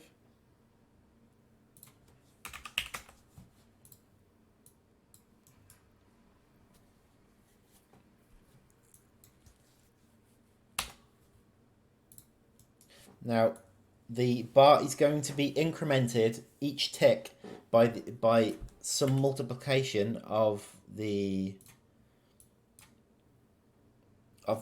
past seconds.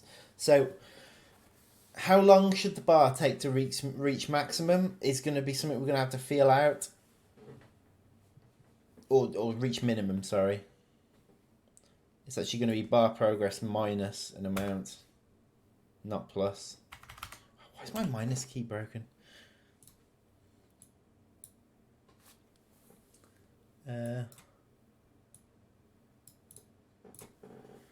So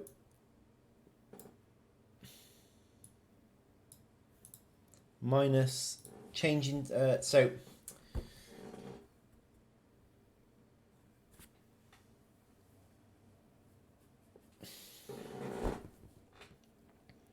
if 1 second's passed,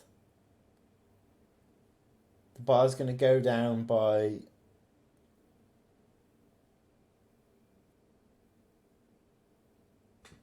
1%, should we say? So that's 100 seconds for the bar. So that's 0.01.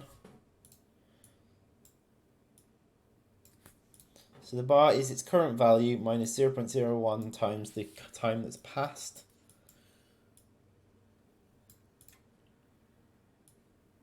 Set the bar progress. Okay.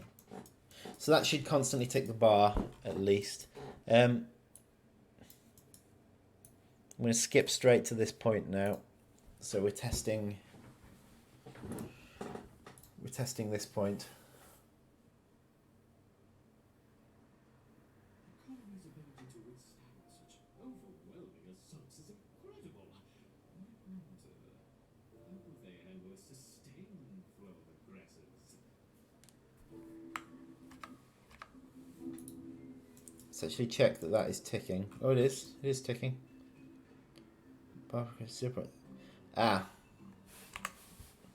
Okay. There's an error for a start, so I'll deal with that in a second. But actually, I need to set the bar progress because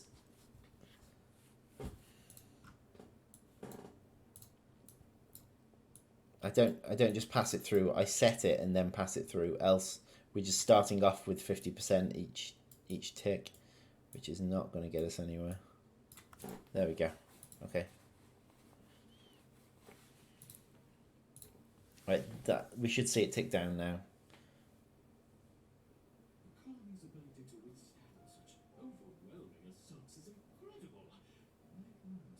Is it ticking down?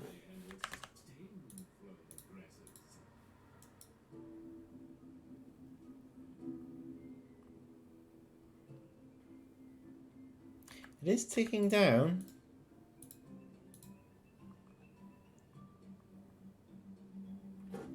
However, my guess is the bar's actually not set correctly. This is probably what this error is.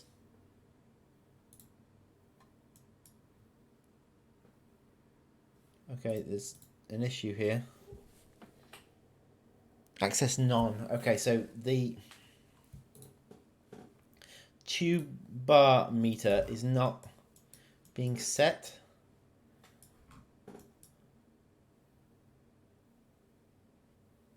So that should be here. So if tube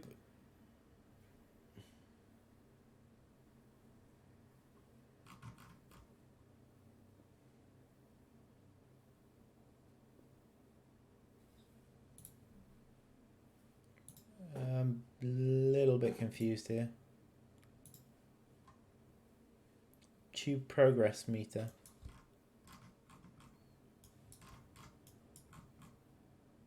Yeah, tube progress meter. If it's equal to nothing, we should go this way. Generate. Ah, there's the problem. It's meant to be set there, so it okay. Yeah. We got this. We got this.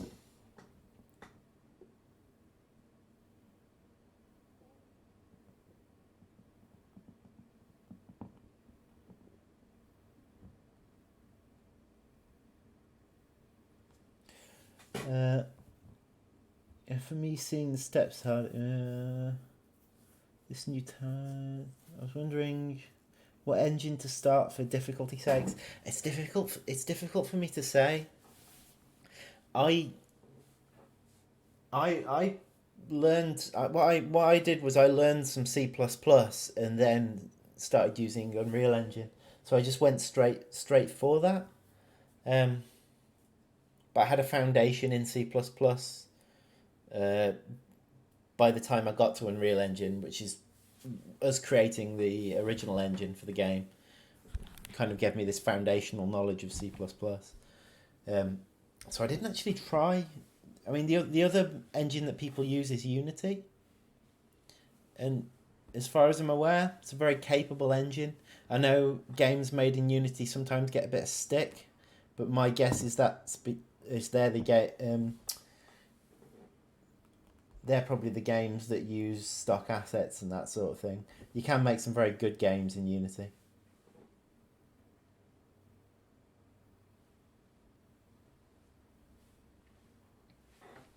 Yeah, you as Mike says, Mike's been looking into it himself. He's been learning them both at the same time. I think you're using a course just off, just an online course thing, aren't you, Mike?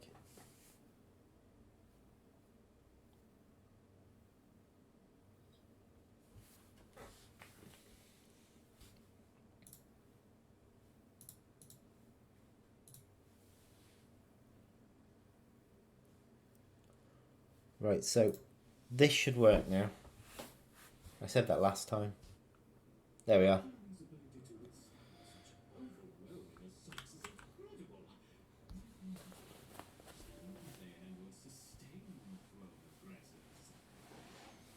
Okay, that's good. The bar's ticking down now.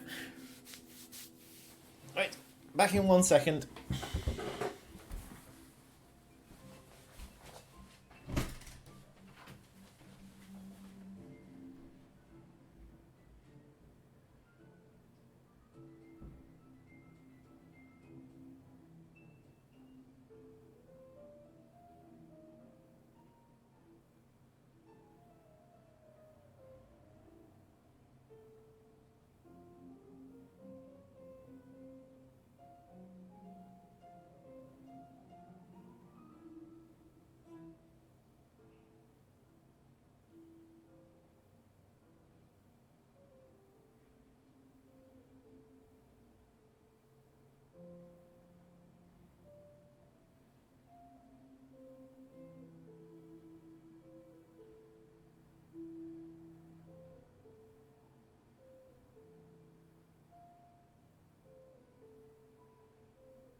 Oop.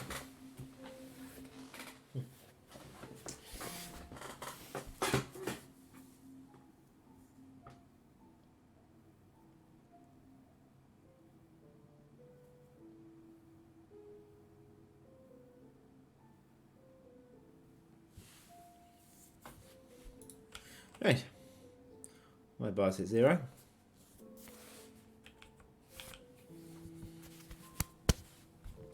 Right, so I think what we'll do at this point then is display a timer on the screen so you know how long you need to last for.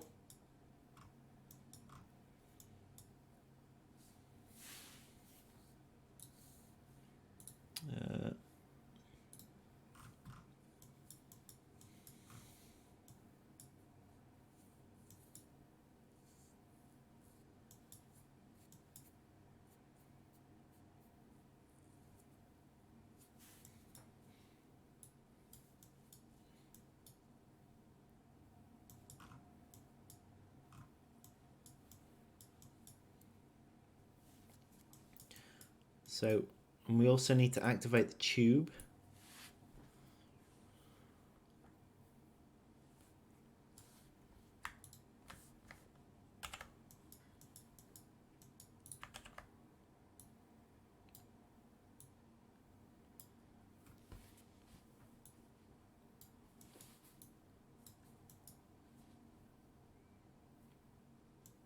So it displays the UI.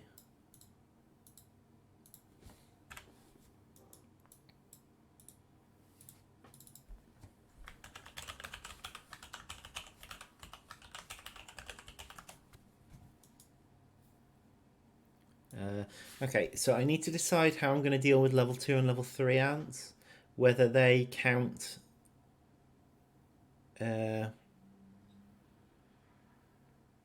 early on or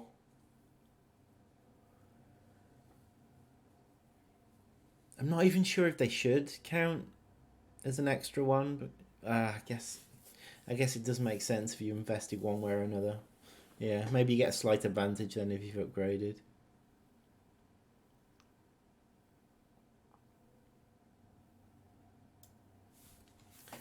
Okay, anyway, so I think I'll deal with them inside of the tube connector.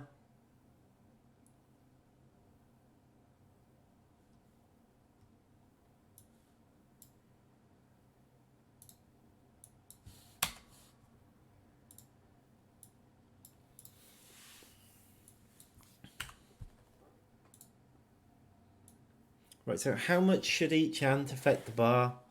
So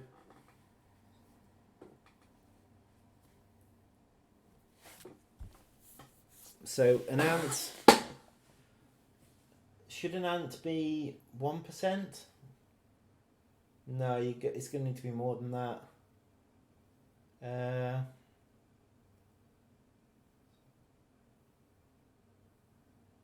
Should an ant be 3% maybe? So you got to get an ant in every 3 seconds. That would be...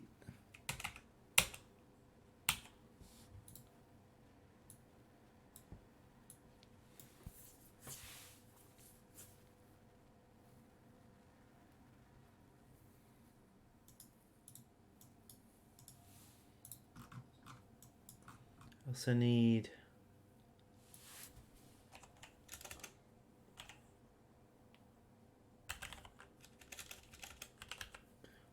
where's the UI timer? I probably just need it from the HUD, to be honest.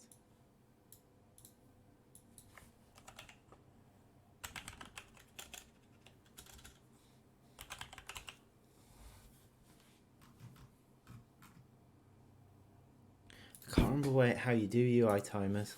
Don't think it's from the HUD.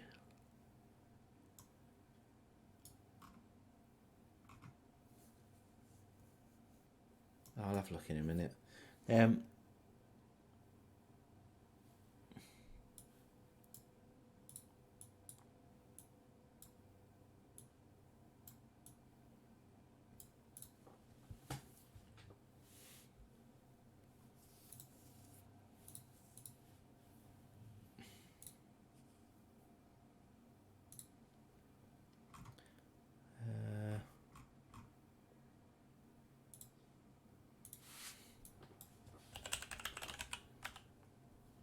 If I have a quick look in the free play director, I know this will deal with UI timers.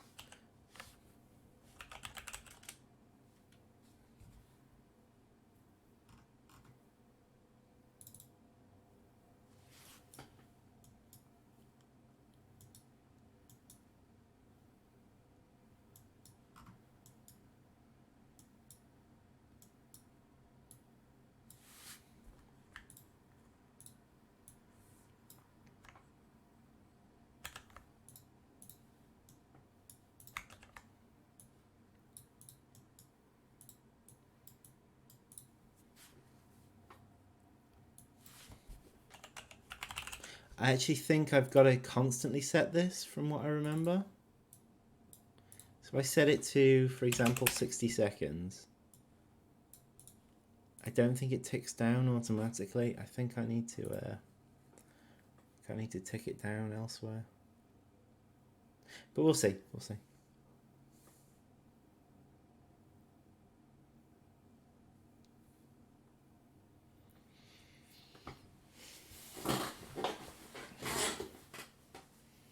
Yeah, you got to decide where you want to put your time, don't you?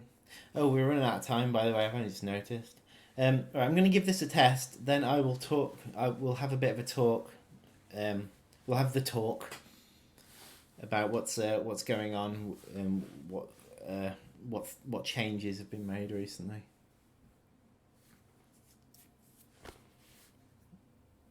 And what other things are going on as well.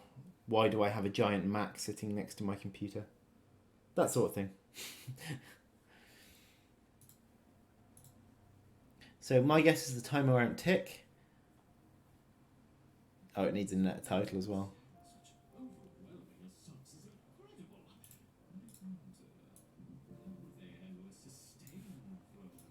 Well, let's. I don't see any reason why this wouldn't work, but I've said that plenty of times and it hasn't. So.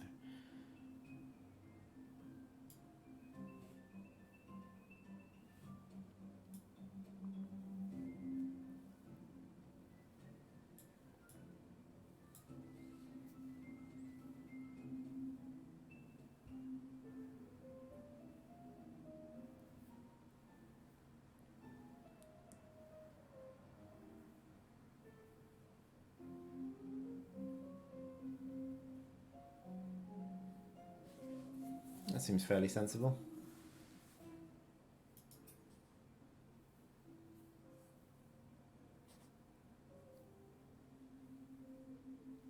But you think it's going up a bit too fast? UT is becoming Mac exclusive. Ha ha ha.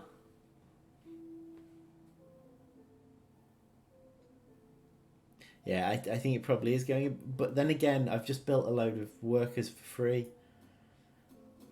It's the kind of thing that I'm not going to try and balance until I'm actually playtesting the full level.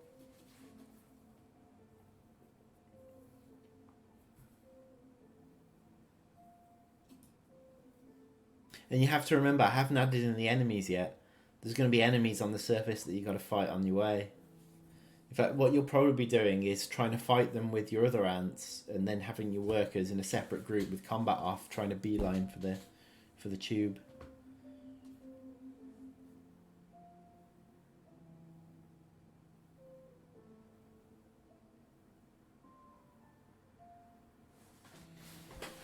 But yeah, here we go. That works. Okay. So let's, before we end the stream for the day, let's have a talk through some of the stuff that's gone on in the past week, and talk about a forthcoming build, what to expect from it, hopefully, and why you haven't got it yet. Okay, so last time I spoke to you about this was a week ago on Friday, which was the 7th.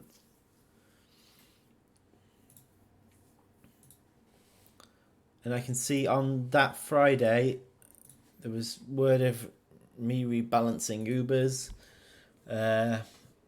Matt was fixing problems with projectile particle systems.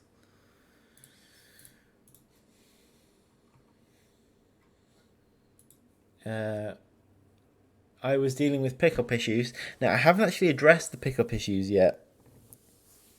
I was looking into them and I've got sidetracked, so I'm gonna need to go back to those pickup issues before.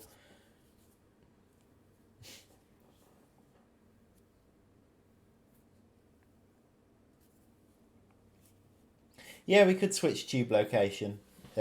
Maybe each time it comes down, it switches to a different point. Um, anyway, so yeah, there was.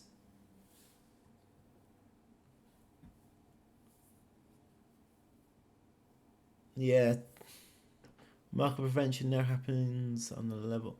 Right, so some fixes coming in for Formicarium Challenge 3. This is part of the issues that the Formicarium Challenge 3 is still a bit broken.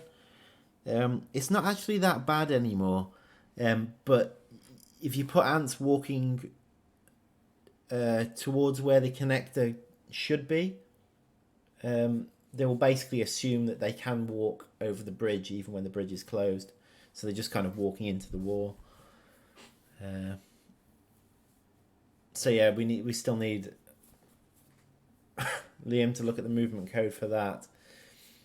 I don't think he's actually got onto that yet because he's been looking at the movement code in level 3.1.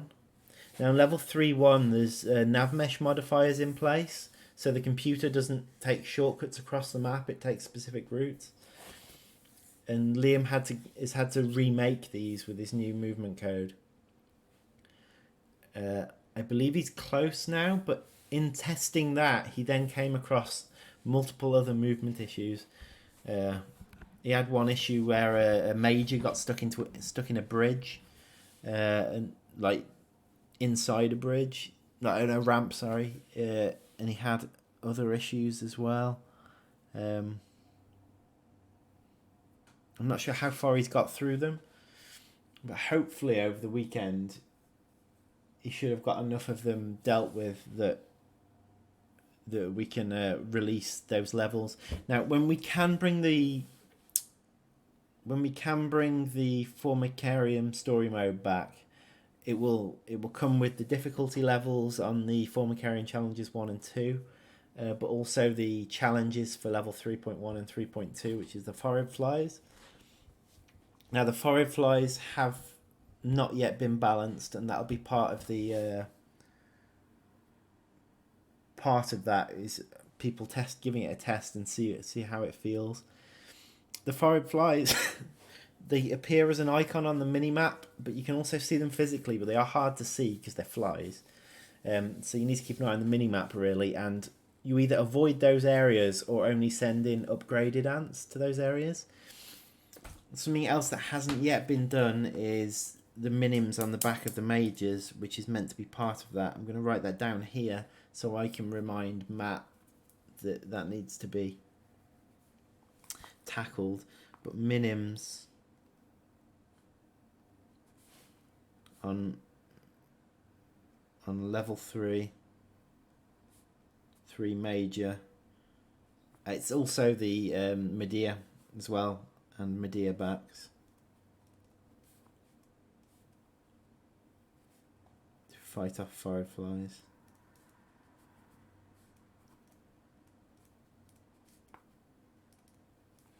Now the mages themselves, the ants themselves do fight them off, and they've got like a 50% chance of success.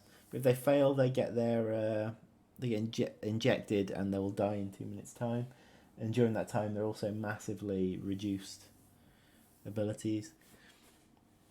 So it should make for an interesting one. And basically, you're going to have to decide on your areas of harvest based on where the fireflies currently are, and it's a set pattern for each of the 2 levels, so you can learn it essentially. So you can learn, right, I need to harvest these leaves early on because they become infested with fireflies at X point in the level, and I should be avoiding that area at this time, and because I won't have enough resources to have enough level 3s to fight them off, so I'll avoid it for a while, harvest over here, then come back to it once I've got more upgraded army. So it should create some interesting play styles on those levels and add an extra level of challenge.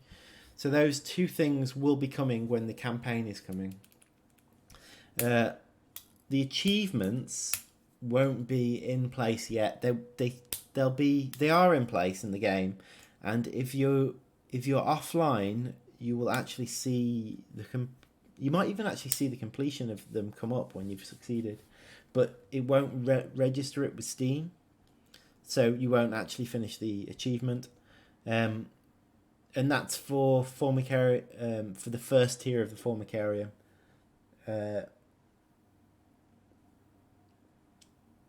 So that'll be something else which is coming, and when we release this patch, that will come with it as well. It's be a pretty major patch when we do release it.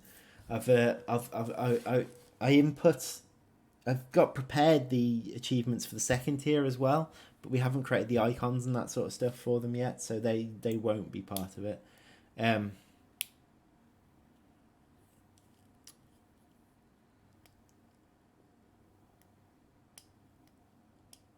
So yeah, there's the two major bits coming will be the challenges for 1 and 2. The challenge modes and the difficulty settings for formicarium challenge 1 and 2.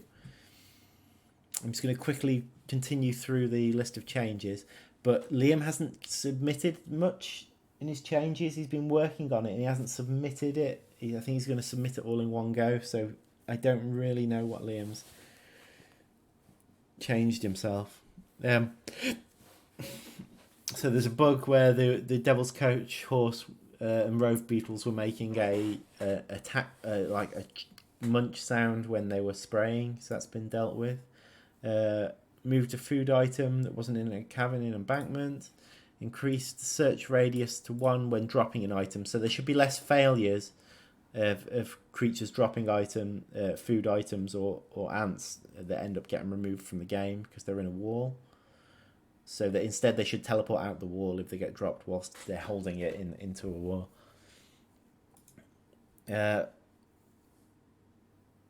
In play check, sweet direct enemy. A glitch with jumping spiders dying in the air and then constantly being attacked. Their corpse constantly being attacked should be fixed. There's some improvements to the trapdoor walking animation, particularly noticeable on the Grandeyes. The Uber Whip Spider is walking properly again. Fixed an issue switching around Rove Beetle. Fixed an issue where Rove Beetle bee larvae and the Rove Beetle adult were being switched around in the free play setup.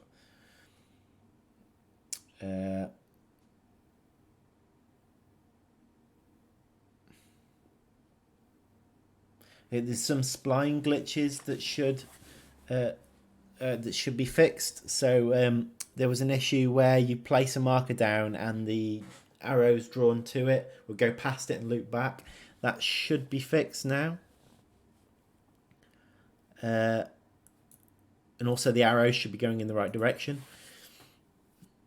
The dead minim in the refuse pile will no longer prevent the mouse hover.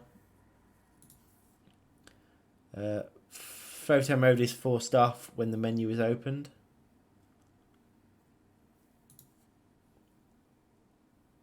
Null pointer check added for a colony creature make a decision. That shouldn't affect anyone. It was affecting one of my tests. Collision's been turned off on Poppy Farm to stop the poppy seeds landing on top of the collision and just floating in the air. Liam, there are some commits from Liam here. Fixed avoidance issues on ramps, so ants avoiding each other whilst going on ramps had issues apparently. Ubers will no longer invade your nest when can invade is turned off.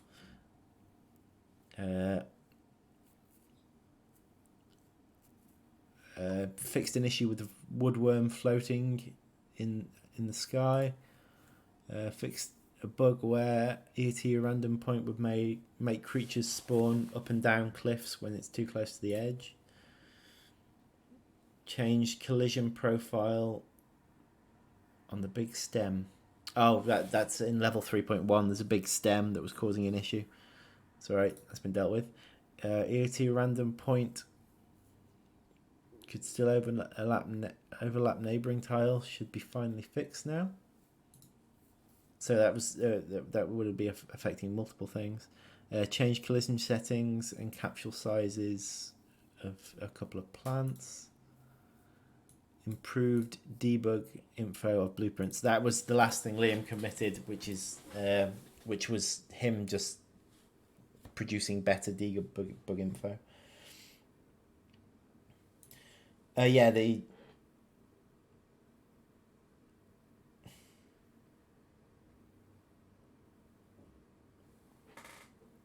what? All right, okay. Coming back to chat for a second. Will there be any new ant species aside from the fire ants in the fire ant level? I can't tell you that yet. We will announce those sort of things when we get to them. In the run up to fire ant releasing, there will again, like we did with leaf cutters, there will be a string of new creatures being shown off and new environments. So week by week there'll be various environmental items and creatures shown, but yeah, we're not gonna show anything at the minute.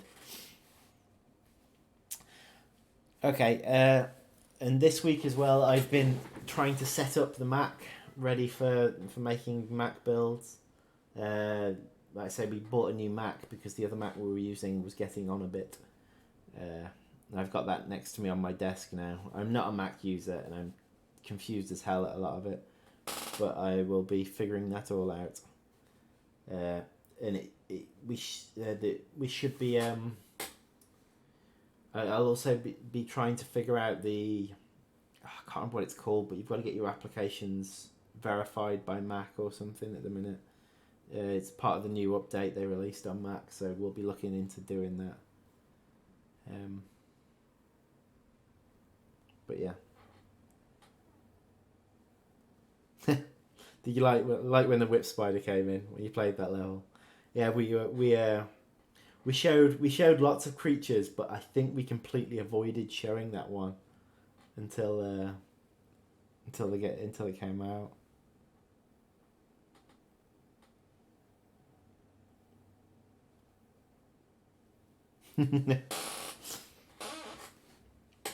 Yeah, hopefully we'll have some nice fun surprises for you when you're playing the levels. We've still got more design work to do on the levels. The movement code update has really taken a long time, but with it finished or finishing soon, it should allow us to hit new heights of ant numbers on the fire ant levels, which I think is quite important for what fire ants are known for. I know leaf cutters as well are known for having huge colonies, but I think huge fire ant swarms are kind of a staple of what you expect from them. Oh, it was actually in the trailer, wasn't it? It was just kind of very background. We just didn't make a fuss of it at all.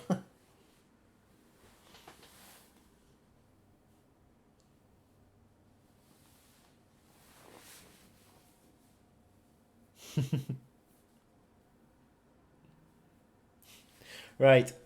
So yeah, thanks very much for joining me today. It's been a pleasure, as always. I hope you got something from the stream.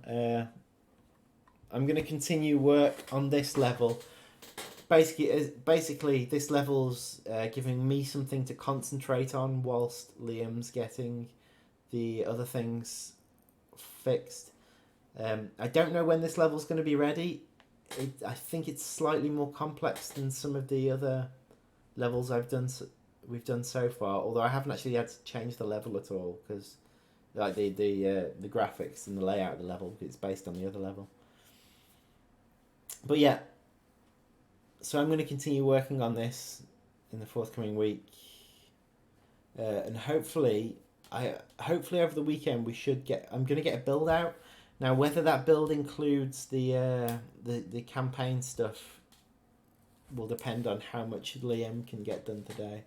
I'll check back in with him shortly, and hopefully I'll write a forum post about, well, when I release the build, I'll explain whether or not we managed to get the campaign back in.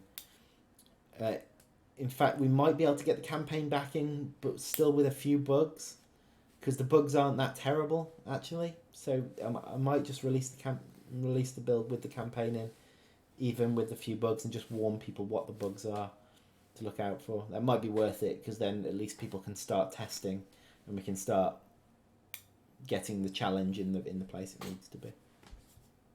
Okay, so thanks very much, and I will see you next week. Have a good weekend, everyone. Until next time, bye.